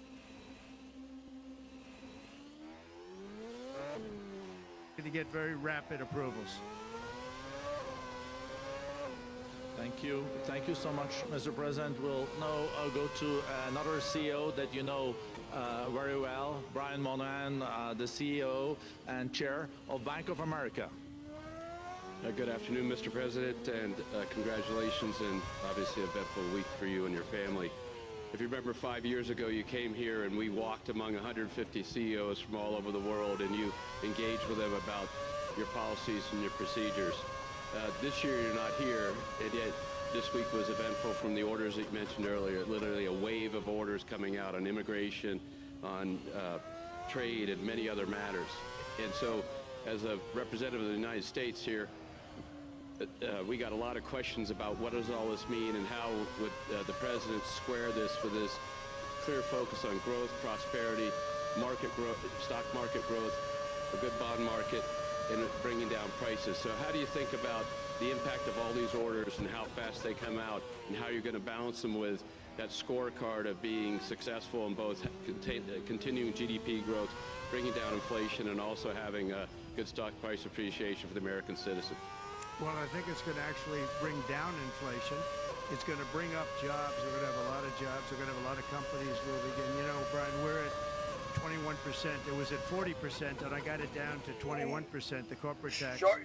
And it was actually, if you look at state and city, it was in many cases much higher than 40%. I got it down to 21%, and now we're going to bring it down from 21 to 15% if, there's a big if you make your product in the U.S. So we're going to have the lowest, just about the lowest rate. It'll be, the 21 is on the low side Kai Trump worldwide. Or whatever her name is. The 15 is about as low as it gets, and by far the lowest of a large country, a large, you know, rich, powerful country, by far, not even a contest. So we're going to bring it down to 15% if you make your product in the USA. So that's going to create a tremendous buzz. We're also probably going back to the one-year deduction where we deduct, you know, we did that originally, and that was amazing what the impact that had, the one-year deduction, which built up over a period of time, and then it expires. But we're going to go back to that when we do the renewal of the Trump tax plan. We have to get Democrats to approve it. But, you know, if the Democrats didn't approve it, I don't know how they can survive with about a 45% tax increase, because that's what it would be. And so I think they're going to be. We've been working along with them pretty well. I think it's very hard for a political group to say, let's charge people 45% more. So I think we're in good shape. But we're actually doing a reduction for business and small businesses where you're going to bring it down to 15%, which is really something. And by the way, what if you save her? You've done a fantastic job, but I hope you start opening your bank to conservatives, because many conservatives complain that the banks are not allowing them to do business within the bank, and that included a place called Bank of America. They don't take conservative business. And I don't know if the regulators mandated that because of Biden or what, but yeah. So what if you save her? Jamie and everybody, I hope you you're bring going her to open to your Trump. banks to conservatives, Yeah, because he what thanks you're doing you is wrong. in front of the crowd. Damn. Mr. She hugs and President, I'll say gives you a that kiss on the cheek your friend and whatnot. Gianni said hello, told me to tell you hello, and we look forward to when you're at home. Crazy how they just laugh men at break him, into your house. You know? They, it's so they ridiculous. tranquilize But you or whatever. And then Trump just laying down the gauntlet, wake up dude, strapped to a the chair. WEF. And Trump is Straight there. up, dude. A lot of conservatives Like a bunch of have been targeted. Right-wingers like, targeted, completely debanked. You fucking. I got friends.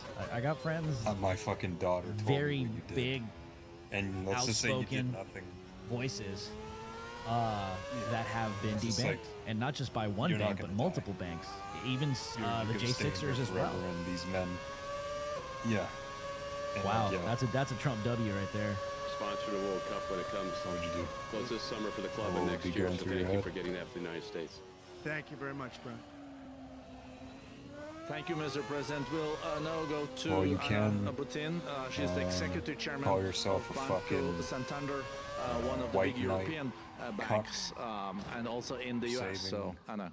That fucking bitch. Mr. President, congratulations Now on you're a paying the historic victory. consequences. Thank you. 'cause she I fucking believe you don't know me as well as my Me-too'd fellow you, panelists, dog. so a few words. Santander is one of the largest banks in the world by number of customers, 170 million. That's more than my friend Brian and my friend Jamie have. Wow. And those... They fix the regulation. That's coming, that's coming. That was cheeky. We're a big investor in the United States. We have many million customers, 12,000 employees. We're one of the largest auto lenders. And we recently launched a fully digital bank called Open Bank. We strongly believe banks have a pivotal role in the economy, and we can accelerate growth and help many more customers. That's what we're doing in the United States. So, as Brian pointed out, we very much welcome your focus If the death on penalty is made deregulation legal, I wonder and reducing bureaucracy. if it would get So my so question bad, is, what are your like priorities if they fucking in tried to this fuck regard, with him so and bad how fast is this going to that like happen? he ends up Thank you very Well, much. I think it's getting going to. his Thank fucking you and like Delta Force or congratulations. I know whatever very much about your bank. to get like one of the And bosses, you've done a like cartel fantastic job. bosses, Congratulations. bring him to We the are going United to States and then move very quickly. televise We've moved very him quickly. We've done cutting off things that in the dude's head. last 3 days that nobody thought were possible to do in years, and it's all taken effect. It's going to have a huge impact on the economy, a huge positive impact. Money was being wasted on crazy things. Can you just I mean, the imagine Green him New like Deal was such a speaking and then total there's just some fucking disgrace. bloody What person how on their that was knees with like a perpetrated. rag And over it their was head and conceived he's of just like by people that were you know, giving a average speech the way he students, does, just, less you than know, average students, I might ad-libbing it. add. He's talking, And he's like, never America, even took blah, a blah, blah, course blah, in blah. energy or Today we have, the environment. you know, It was just a game. Remember, you the know how world he was makes going to like end funny in 12 years. nicknames for people. Remember that? Well, the 12 years has come and He's gonna, gone. It was I going don't to know, end. It was going to Eduardo all Scumbag foam or into some shit. earth. But We you have know, him the right time here, has and come. he These takes off his people, mask. and they And really he's just like, you fucking they really scared the threatened my daughter. Democrats you large. I can't say the fucking Republicans. piece The of shit. And then he Republicans just pulls maybe out could have a fought harder to stop it, but it's been a fucking tremendous knife waste of and just, a tremendous you know, waste of money. You know, during he's my like, America, 4 years, we had the is cleanest for air, we you. had the cleanest water, and And yet we had the starts most slicing his productive throat. economy in the history of our country. We had the most productive economy. Yeah. Until COVID came, we had the most mean, productive in the fuck, history man, of if our these country people by are far. already going to be And, sentenced to death. And actually, like, you why can not look just worldwide. fucking do them in the way they we're do beating others in? everybody from China to everybody else. So, and we think we really now, with what we have learned and all of the other they things fucking that shot have taken place, the border we patrol. think we can even far surpass Like, it. are these people Actually, fucking far, retarded? far surpass it. But we do, one thing we're going to I be don't think demanding anybody is we're gonna died. It's just be like demanding they're respect shooting from like in the direction of other the border nations. patrol. Canada, And then, like, we have I a guess tremendous they called deficit it with in Canada. We're to not get going more to. people I have down there. I have a huge bank. You probably don't know about it. What are your plans for quick deregulation, decentralization, deregulation? What are your plans, Trump? Well, you know, F climate change, and I think it's stupid and a waste of time.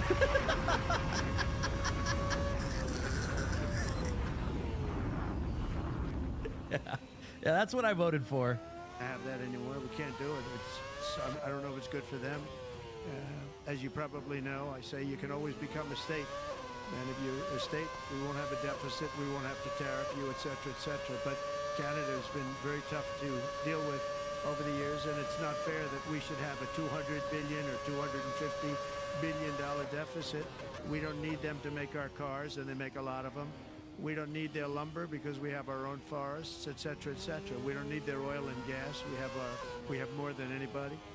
So, you know, just as an example, with Mexico, we're dealing with Mexico, I think, very well. And we're just, you know, we just want to be treated fairly with other nations because there's hardly a nation in the world, and I blame this on us, and I blame it on politicians that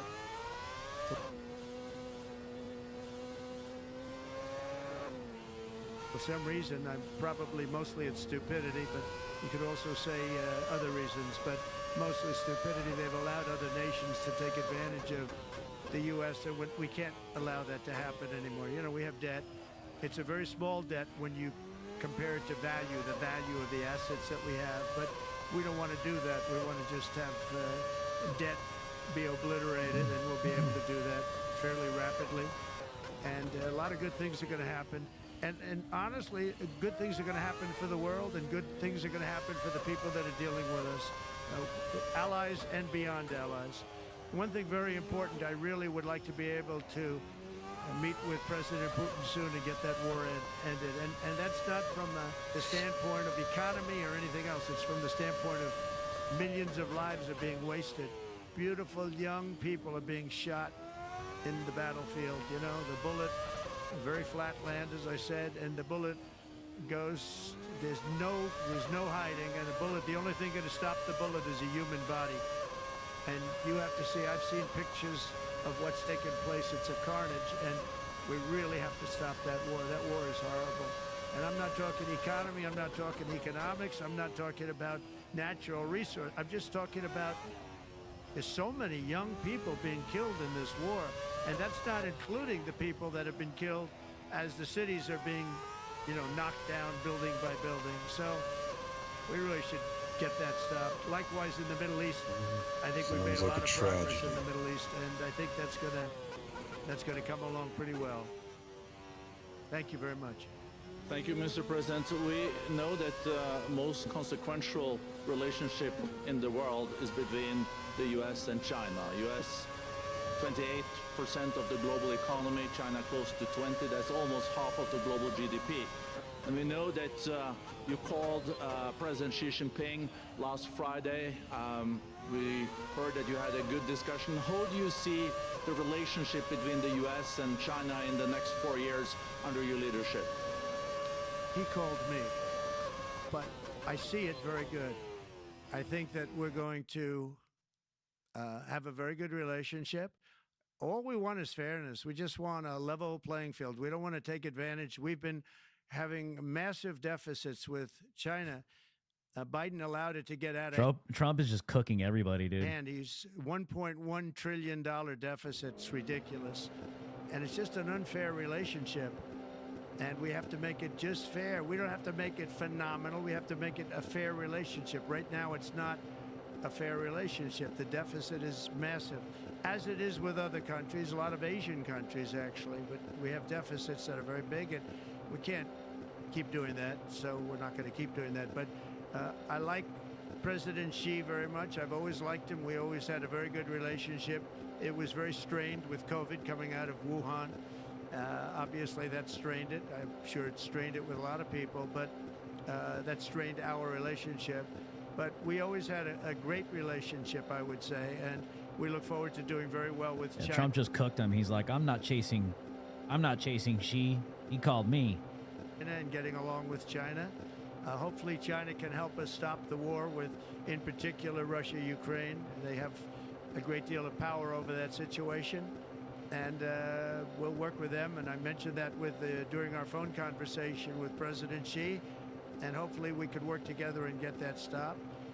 We'd like to see denuclearization. In fact, with President Putin prior to an election result, which was frankly ridiculous, we were talking about denuclearization of our two countries, and China would have come along. China has a much smaller right now nuclear armament than us, or field than us, but they're going to be catching it at some point over the next 4 or 5 years.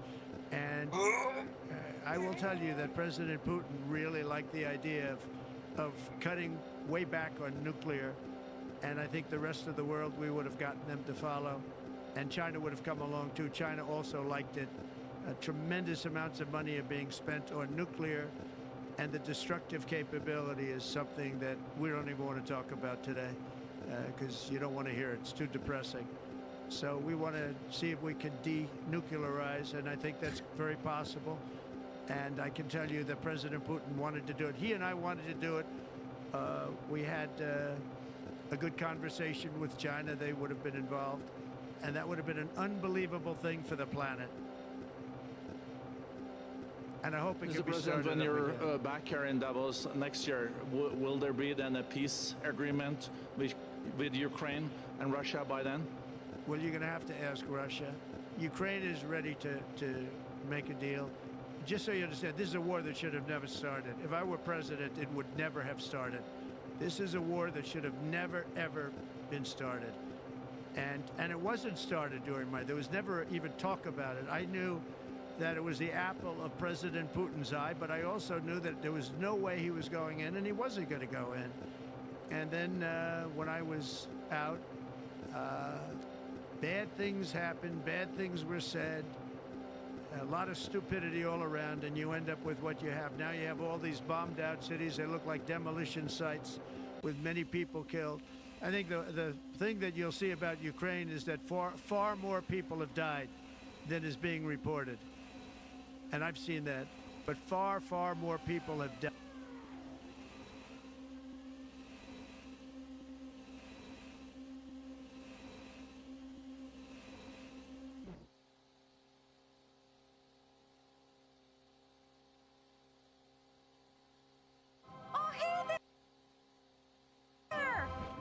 Kick-a-Destiny, the little town with a whole lot of kick. We're a fun bunch, but we take Kick-a-Destiny real serious. And we bet on FanDuel. They love Kick-a-Destiny as much as we do. Watch FanDuel's Kick-a-Destiny 3 Super Bowl Sunday.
Posted last night. Wow, really good news.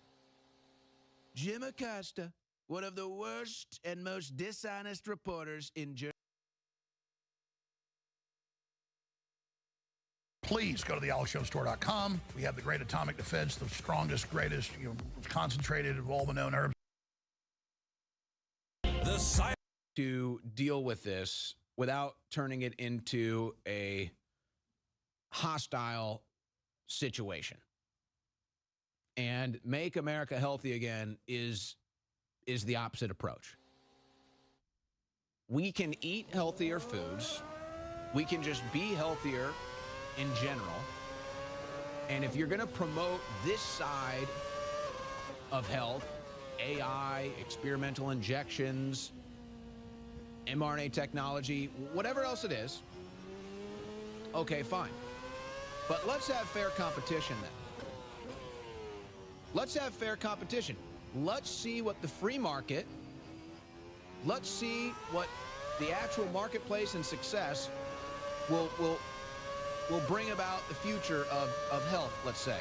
So you can have that, and that can be over here. But then let's also hear from the other side.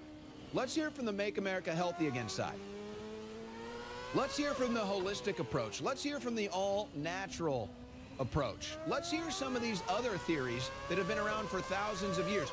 Let's tap into what the earth provides us, what God has provided us to stay healthy. I wonder if I could get and to cure things. in this Because fucking weather. here's where I think the split is, as far as philosophically concerned. I think this is where the split is. These people believe in, let's say, science, for lack of a better word. They want to essentially be God. Maybe they believe in God, maybe they don't. No, but it's this idea that they can play God, and modern day science and modern day technology overwhelms basically the entire course of humanity up to this point. And there's never been any technology like they can have. There's never been any tapping into resources and advancement of technology like they can do. And so they have to do that. They can't help it. It's like an addiction. Maybe they think they're the stewards of the planet. Maybe it's from a good cause. Maybe it's from a bad cause. But that's what it is. Versus somebody that believes that God, the Creator, has already provided us with all of these answers. Somebody that believes that God, the Creator, has provided us internally with our immune systems, internally with other practices like fasting, detoxing, and then holistic approaches to health and cures and illness. Let's see a fair playing field. So if you're going to promote that, and you're gonna say this is the future here, let's hear from the other side. And I do suspect Trump will. But the problem is, one side has billions of dollars behind it and makes billions of dollars in the economy, where the other side looks for natural, holistic, internal, which is not a billion-dollar industry. And that is the big difference here. But perhaps now this, the most concerning statement from Larry Ellison, talking about how AI can be instituted in modern society in clip 10. The police will be on their best behavior because we're constantly recording, watching and recording everything that's going on. Citizens will be on their best behavior because we're constantly recording and reporting everything that's going on. And it's unimpeachable. The cars have cameras on them. I think we have a squad car here someplace. But those kind of applications using AI, if we can use AI, and we're using AI to monitor the video. So if that altercation that occurred in Memphis, the chief of police would be immediately notified. It's not people that are looking at those cameras, it's AI that's looking at the camera. No, you can't do this. It would be like a shooting. That's going to be immediately, that's going to be an event that's immediately, an alarm's going to go off, we're going to have supervision. In other words, every police officer is going to be supervised at all times. And the supervision will, and if there's a problem, AI will report the problem and report it to the appropriate person, whether it's the sheriff or the chief or whomever we need to take control of the situation. We have, same thing. We have drones. If there's something going on in a shopping center, and I'll stop. A drone goes out there, get there way faster than a police car. There's no reason for, by the way, high-speed chases. You shouldn't have high-speed chases between cars. You just have a drone follow the car. I mean, it's very, very simple. And the new generation of autonomous drones. Now, how does all that sound to you? Does it sound a bit dystopian? Does that sound 1984? Does that sound like the future you want? Now, look, I can approach this from an open-minded, neutral perspective and say a tool is not inherently bad. I can use a hammer to build a house, or I can use a hammer to bash my neighbor's head in. The hammer is just a tool. And so AI can be applied, the logic can be applied the same to AI. I think the threat that our founding fathers understood in their wisdom and their genius in building this country was that any power can be abused ultimately. And anytime you have an infrastructure of power, it will be abused. And that's why self-government was the only resolution. And thus you have the Republic. Thus you have the United States of America, the Bill of Rights, the Constitution, the Declaration of Independence. So the logic behind some of the stuff he says is perhaps irrefutable, but the arguments that you're not hearing is, well, how do you maintain a civilization that doesn't get conquered by this? How do you maintain a power structure that doesn't take the privacy rights, the individual rights, the civil rights, the basic humanity away from the citizens? How do you do it? And maybe this is going to be one of the existential debates that is upon us, because they are really pushing AI. They are really pushing AI. And obviously, this was never going to happen under Joe Biden. He was a joke. But now with Donald Trump, they can actually push it and make investment deals and get Trump behind it. And then a lot of the big tech billionaires that are trying to all get ahead on AI and find different ways to institute it, because it's the next, probably will be the first $1 trillion industry. And so it's this big AI rush. So how do we maintain our own sovereignty? How do we maintain our own freedom, our own privacy, our own dignity if we're going to be building some sort of an AI grid infrastructure? Maybe you're building it for good purposes. Maybe it can be utilized for good purposes. But so how do you balance that power? Is it even possible? Because I hear crap like that and I'm out. No, thank you. I don't want AI spying on me all the time. I don't want cameras following me around all the time. Who would want that? Because isn't that, in a way, unconstitutional? Isn't that, in a way, assuming guilt? What happened to innocent till proven guilty? If you're constantly spying on everybody, isn't that assumed guilty at that point? So if we're going to be doing this, if we're going to be putting the pedal to the metal on this, I hope there are serious conversations and debates from all sides of the aisle. From all sides. Libertarian, liberal, progressive, conservative, super conservative. I mean, everybody needs to have a seat at this table because this is the next big advancement in humanity, the next big advancement in civilization. And they're clearly putting the pedal to the metal right now with Donald Trump in office and winning good favor with President Trump over these investments because he's just an economy guy, a business guy, wants to cut deals, wants to bring jobs, manufacturing back. So it's kind of like a shiny object to lure him in and then green light all this stuff. But maybe we should pump the brakes before we put the pedal to the metal here, because this is pretty consequential stuff. We're talking about AI infrastructure built into our everyday lives, our everyday movements. We're talking about the mRNA technology, which has already failed us to such a degree that they lied to us about, that they killed people, but they forced them to take it. And now you're talking about AI and mRNA and spy grids. Whoa. Let's hold up a second here. Maybe we should secure the border. Maybe we should cut taxes. Maybe we should stop foreign aid. Maybe we should deport illegal aliens. You know? Maybe we should handle some of that before we jump here into the future and make a royal mistake. Some other things going on here. HHS provides $590 million to accelerate pandemic influenza mRNA-based vaccine development, enhance platform capability for other emerging infectious disease. Now, most of this was already done under the Biden administration, so this is kind of just holdover deals. U.S. awards Moderna $590 million to speed up development of bird flu vaccine. Oh, yeah, see, they're going to scare you with the bird flu and then tell you to take the vaccine. Well, that was all Biden stuff.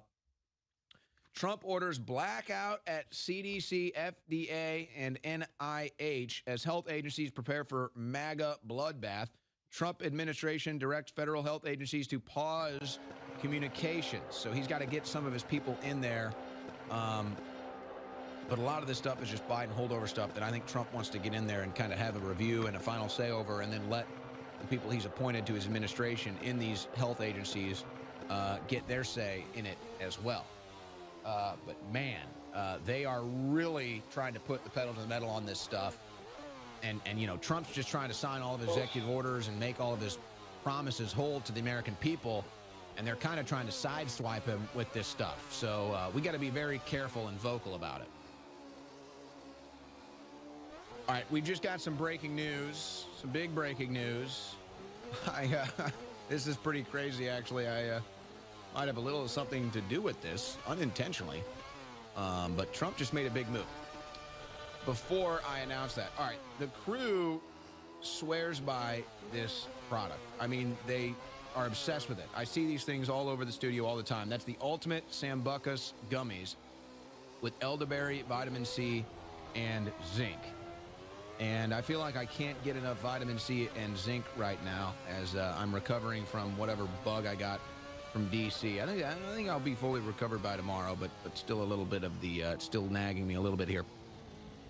The Alex Jones Naturals Ultimate Sambucus Gummies with elderberry, vitamin C, and zinc support strong immune function, antioxidant, and immune support. And you can get them at thealexjonestore.com. So I told them, okay, let me just try a couple right now on air, and we'll give the official review, is what we'll do here. So we'll give the official review right now for you, the audience. So they said take 2, so I'm taking 4, because, you know, that's just what you have to do. So here we go. Wow. That's crazy. I mean, they taste like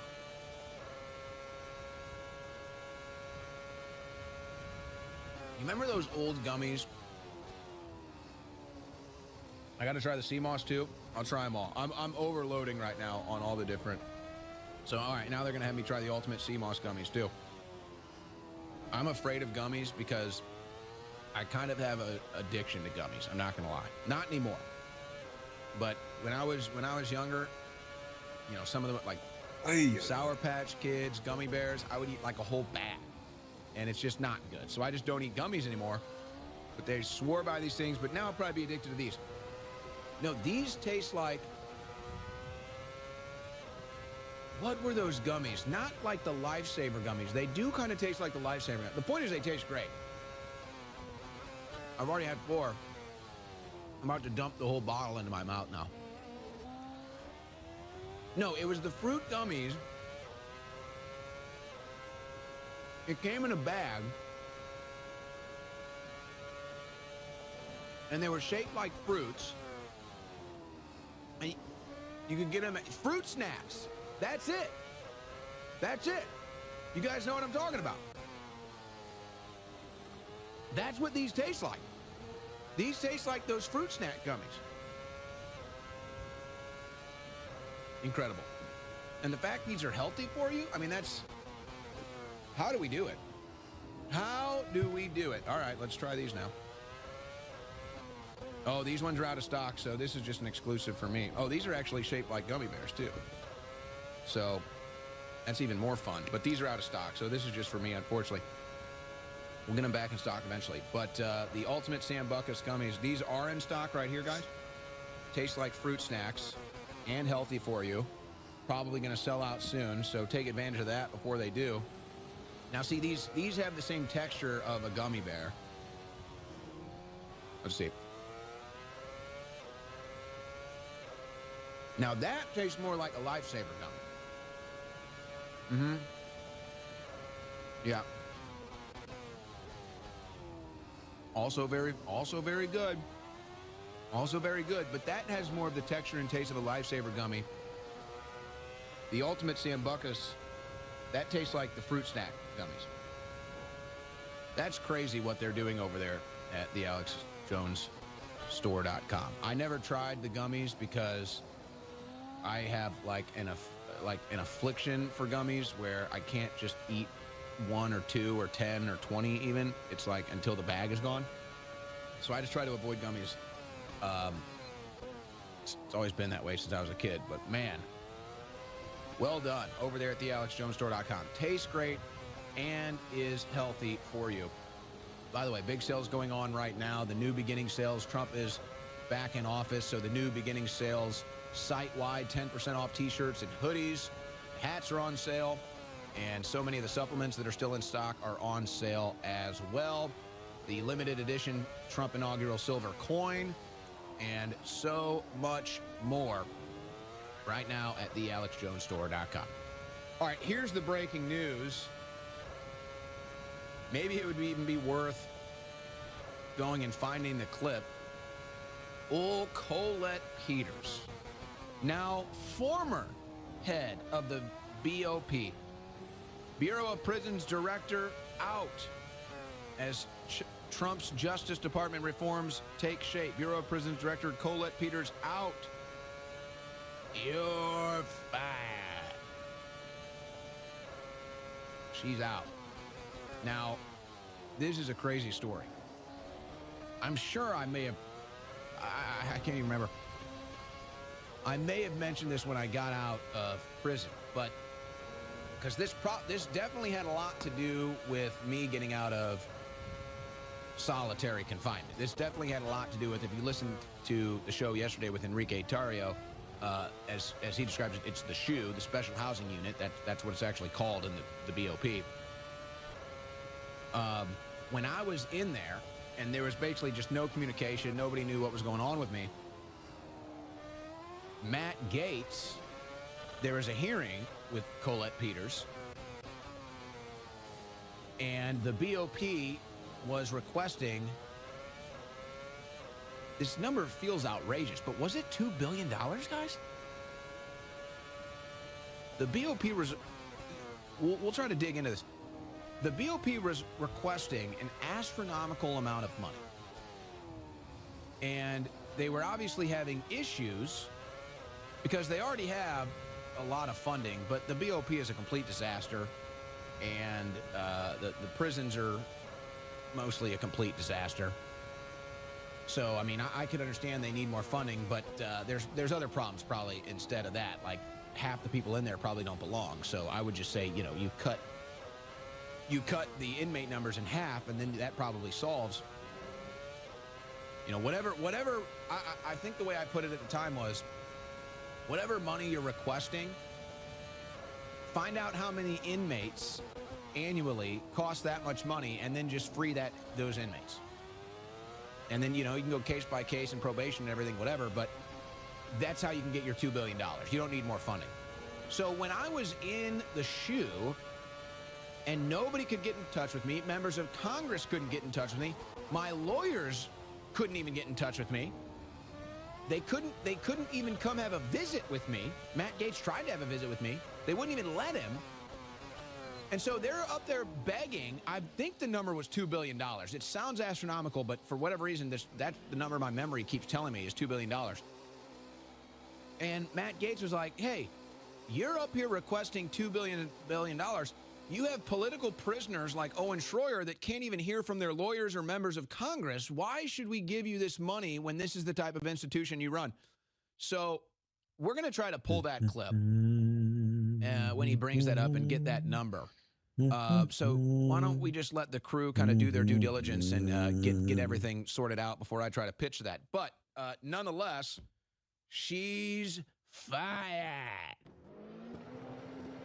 But there needs to be major reform at the BOP. And in fact, I was talking to some other people,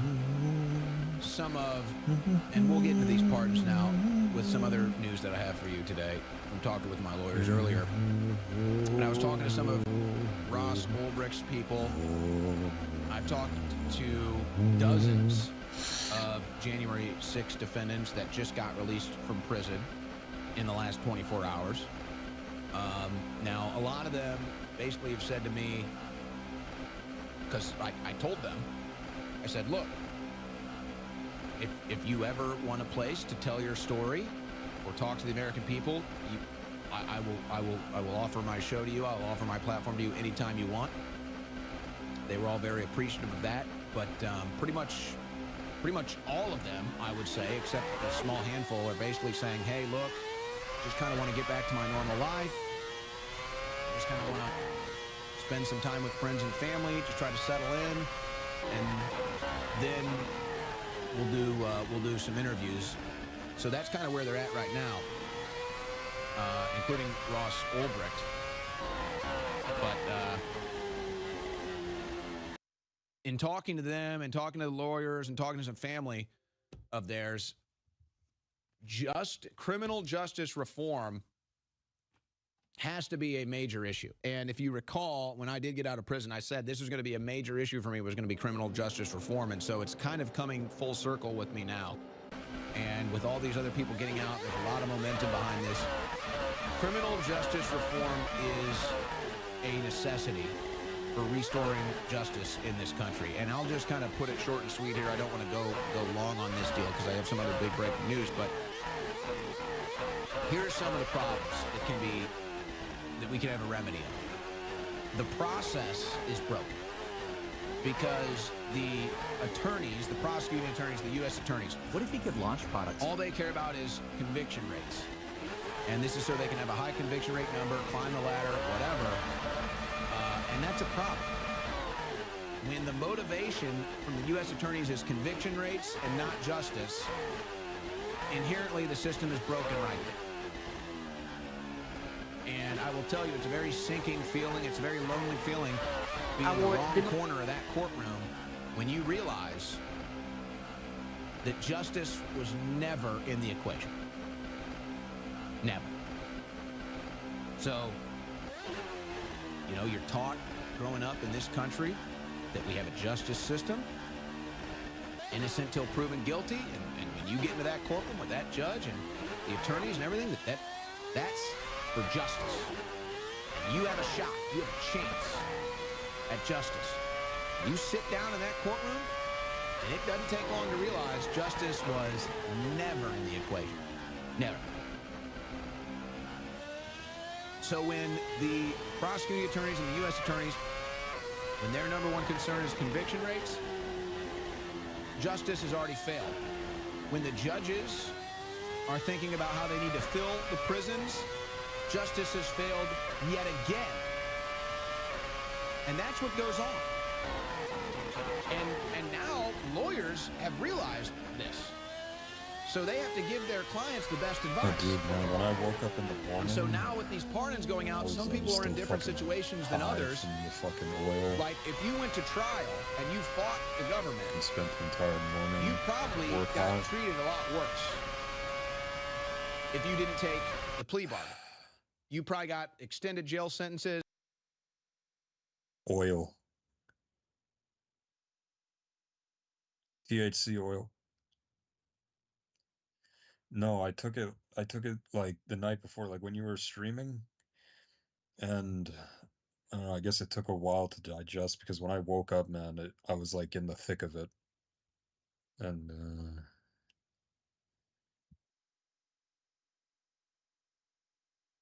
yeah, so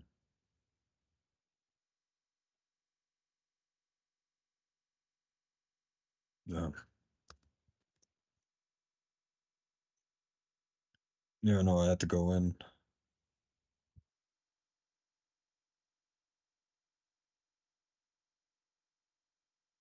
Oh man, I prefer working from home.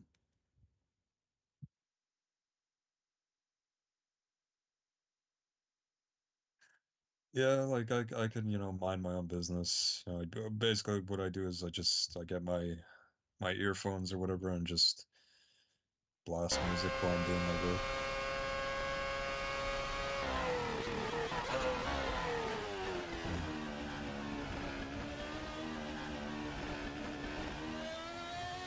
Yeah, a couple of the people in my team, Charlie and Laura, they're basically like my seniors or whatever. They're just interns that have been there a bit longer than I have. So if I have any questions, I talk to them. Sometimes, they ask me to do like one of their tasks or to check up on something for them. I'll talk to them, and then sometimes we just talk or whatever, just shoot the shit, and then for the most part I just do my own thing. I'm finally basically just used to my work now, where you can kind of feel a bit more relaxed. Yeah, it helps getting through the day a bit quicker. So I tell you, the morning work is very light. It's like you can basically just chill in the morning while doing the work. Yeah, more and more stuff goes on right around the 4 p.m. rush, where all the markets are about to close and everybody's trying to get the final quote or the purchases or whatever.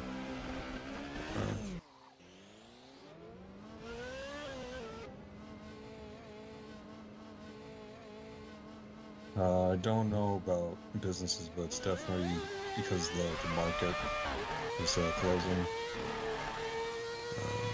Yeah.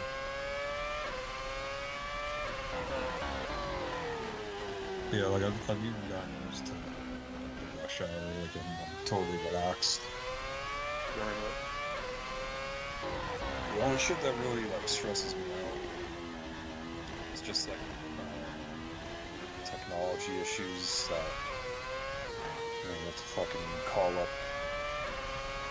Yeah, stuff with an application, if you're getting an error or something, it's just it's a fucking hassle. But outside of that, it's alright so far.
and everything else that came with it. You got treated a lot worse if you actually went to court.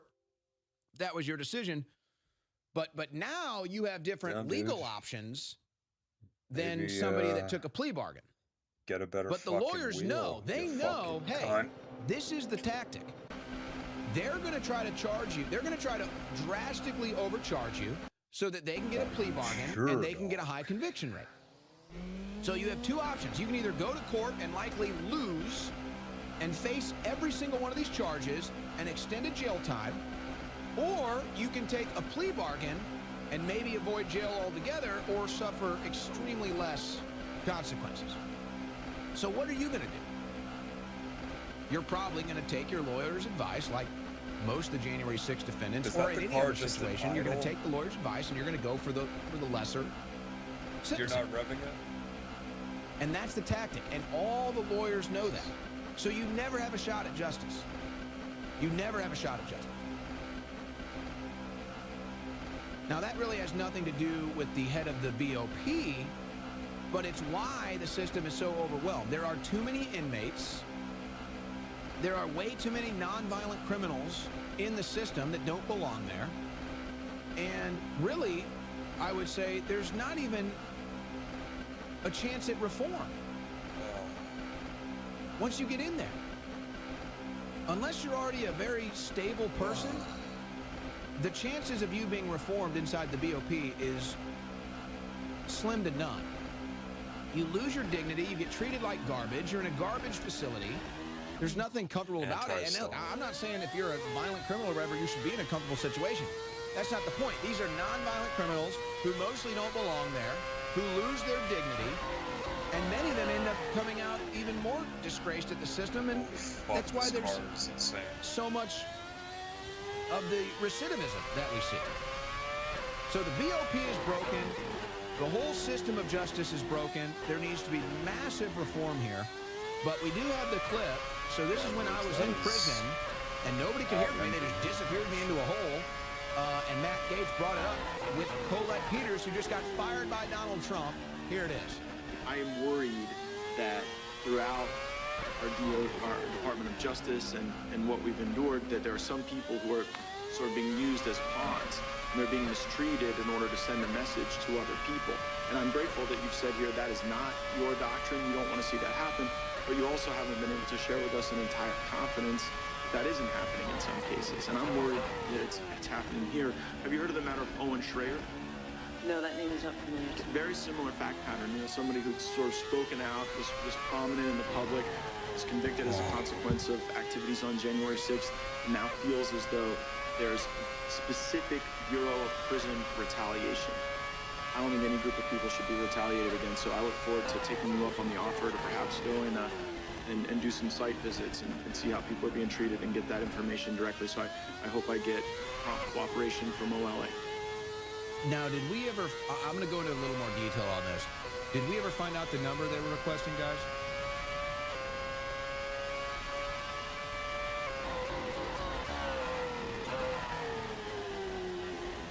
All right, well, the crew's looking into it.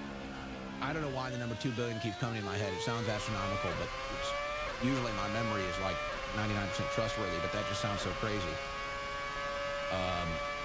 But their numbers that they have here, I mean, I think that's just the normal budget was $8.47 billion, so maybe that number wasn't so astronomical. But let me explain this again. And this is more of the political persecution angle,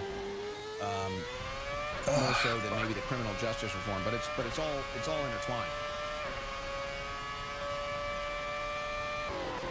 The reason that I got sent to the special housing unit, or commonly referred to as solitary confinement, was for a phone call violation, which many of you may have heard when you were listening, or if you're a new audience member, you didn't hear it, but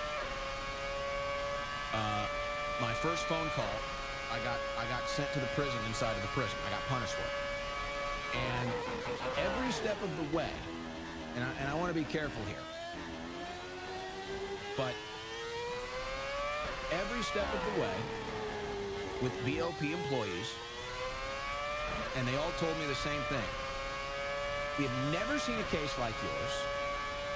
We have never seen anybody inside of a federal prison that doesn't have a felony charge, and we've never seen anybody get sent to the SHU or lose their privileges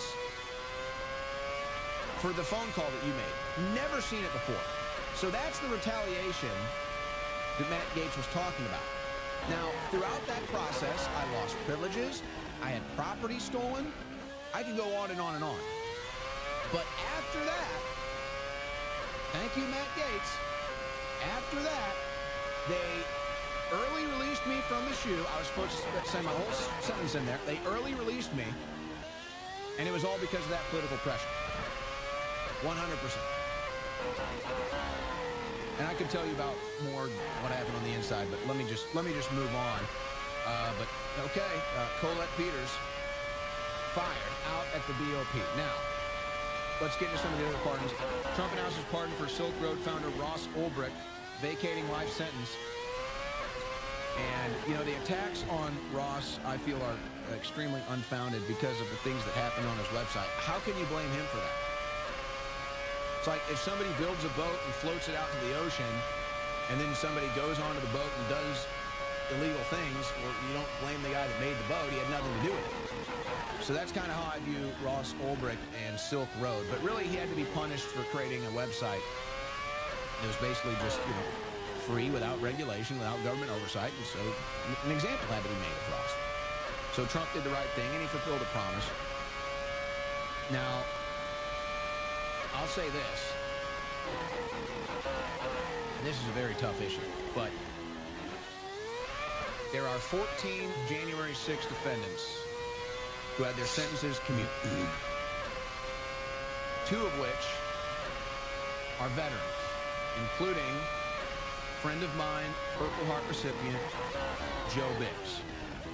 Now, these veterans have now lost their military pension. It's totally wrong. So, I don't know the process that went on behind the scenes that didn't give Joe Biggs a full pardon, but it needs to be corrected. Joe Biggs needs a full pardon and his military pension restored. And this really goes beyond pardons at this point. This was well, we need to get to the bottom of it, but likely an FBI entrapment scheme. But beyond that, it was criminal negligence by Nancy Pelosi, D.C. Mayor Muriel Bowser, and the stand down at the head of the D.C. police. So this is a very unique case here. But they deserve their benefits. They deserve their benefits. So full pardons are necessary. Please go to thealexjonesstore.com. But We have the great atomic there's another defense, angle the to this strongest, greatest, that I'll get to in a concentrated second of here. all the known herbs. Now, a lot of people are talking about some other pardons that need to be had. Tennessee woman sentenced to 41 months in prison for violating the Freedom of Access to Clinic Entrances Act. This is one, that's Bevelyn Williams. That's one of 21 pro-life activists that are in prison right now. All of them need a pardon from Trump. Now, people have also brought the name Tina Peters up and Dexter Taylor up as well. Now, the problem with Tina Peters' case and Dexter Taylor's case is those are state cases. The presidential pardon applies to federal cases. So the best Trump could do is to make a statement about these cases, and he could wield some influence potentially over the governors there in Colorado and in New York. But certainly their names are worth mentioning from President Trump. Dexter Taylor is illegally in prison, in my view, and Tina Peters is clearly an example of a political persecution. So they're not eligible for a presidential pardon, but Trump can certainly do something to bring awareness to their cases. But the veterans now that are losing their benefits because they didn't get a full pardon, that still needs to be corrected. Now, these two cases are not the same, but it certainly is a complicated web we weave. This is Eric Burleson talking about eliminating pensions, the government pensions of those pardoned by Biden in clip 6. I think it's pretty awful, it's pretty shameful. And look, if you're innocent, there's no reason for a pardon, right? If there's no crime committed, then there's no need to have a pardon. And I think that this puts a really ugly stain on the Biden administration, but it also puts a very ugly stain on Fauci, on Liz Cheney, and everyone that got a pardon, because at the end of the day, you had to get the pardon for a reason. If there's nothing that you did wrong, then there's no reason that you should want a pardon. And should there be any congressional probes into this? Absolutely. I know that one of the things that I think is disgusting is that these people are all receiving federal pensions. So you have people that are basically admittedly have done something wrong to the level of it being a felony, and yet they're still collecting a pension on the taxpayer's dime. And I'm going to take a look at that and see if we can't eliminate their pensions at the very least. But I also think that we should continue to investigate. Let's get the truth out there so the American people know exactly what, Anthony Fauci did, what Elizabeth Cheney did, and trying to, manipulate the J6 hearing and committee. I think the American people deserve to have answers to these. And just because they're pardoned doesn't mean that they, should get off without having an answer for what they've done. Representative Eric Burleson, and I agree. Fauci's pension, Cheney's pension, and whatever it is they got pardoned for, let's investigate. All right, I think we got some other developing news here dealing with Trump's new border policy, immigration policy, but I'll tell you, these liberals inside of the education system are just totally out of control. This is a school district. This is in the education system in Portland, talking about how they're going to stand up against Trump's ICE policies, illegal immigration enforcement policies.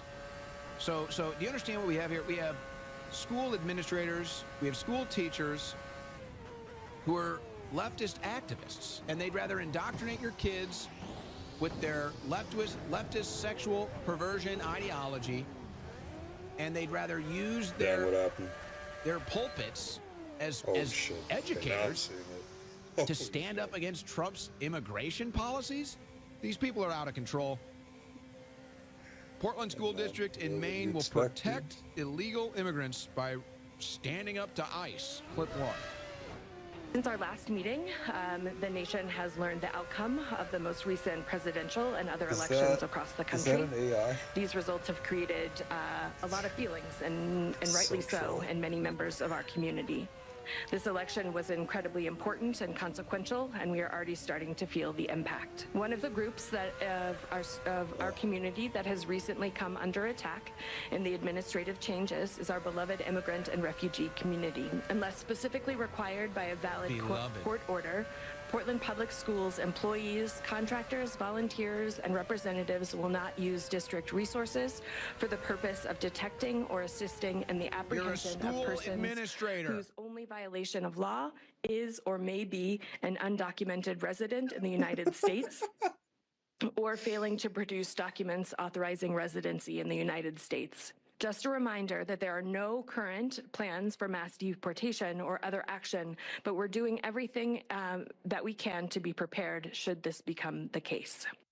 Why? You're a school administrator. What do you have to do with immigration policy? Oh, no, you're a leftist activist posing as a school administrator.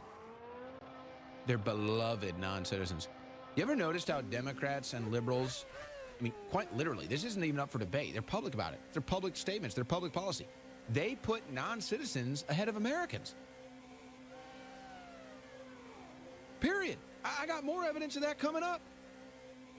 But a veteran, a wounded veteran, decided to put his uncensored take out there in response to this in clip 21.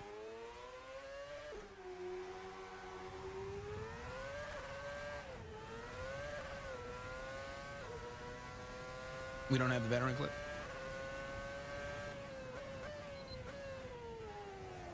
Okay. Well, we'll work on getting that. I'll tell you what. Let's do this.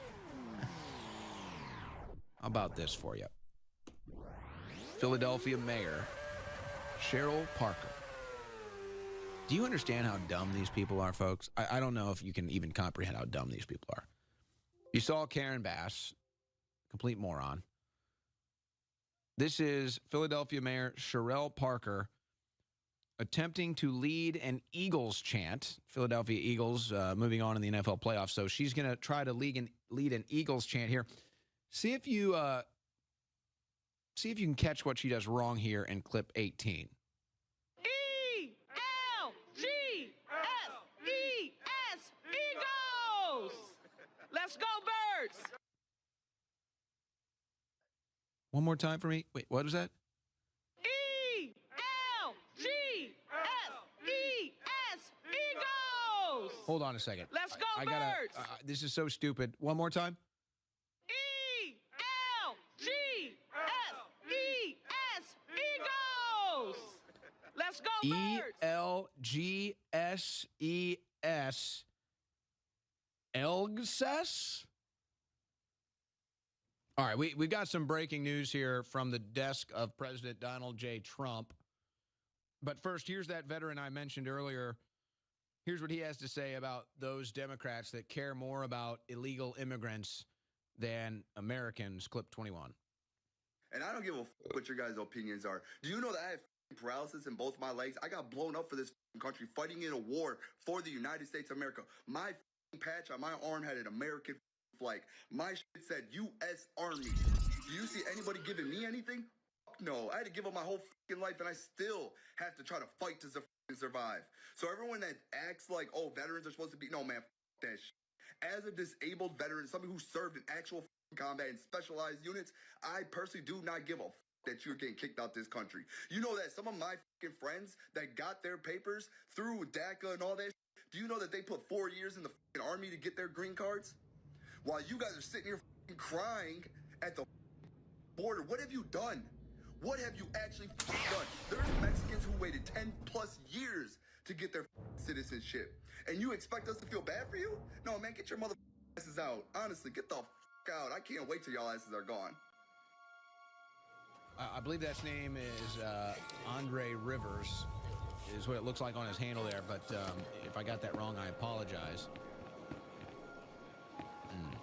I would bet that's the majority of veterans that feel that way, and probably most American people.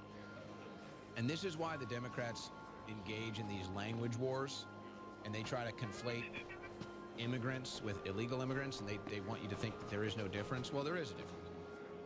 By the way, as we get this news from President Trump's desk right now,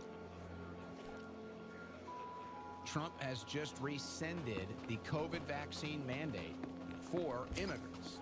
I'm talking about legal immigrants. By the way, this is how bass-backwards it was. If you were an illegal immigrant, if you were a illegal alien, a criminal invader, you didn't have a COVID vaccine mandate. But if you were a immigrant, if you were a legal immigrant that went through the process, you did have a COVID vaccine mandate. Trump has just rescinded that. No more COVID vaccine mandates for immigrants. And now, this is just breaking. President Donald J. Trump protects the states and the American people by closing the border to illegals via proclamation. I'm just going to read this whole thing. There's a lot of interpretive reporting on this now. Sounds like Donald Trump has officially closed the southern border, is what this sounds like. This sounds like southern border has officially just been declared closed. Let me just read this proclamation. Breaking just as of an hour or so. Guaranteeing the state's protection against invasion. Today, President Trump signed an executive order that suspends the physical entry of aliens engaged in an invasion of the United States through the southern border. In joining the Union, the states agreed to surrender much of their sovereignty in exchange for the federal government's promise in Article 4, Section 4 of the U.S. Constitution to protect each of the states against invasion.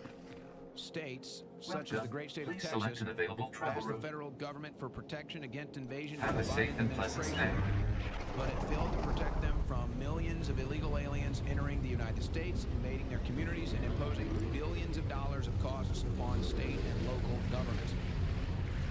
The president has the authority under the Immigration and Nationality Act, as well as inherent authority under Article 2 of the Constitution to prevent the physical entry of illegal aliens into the United States across the southern border.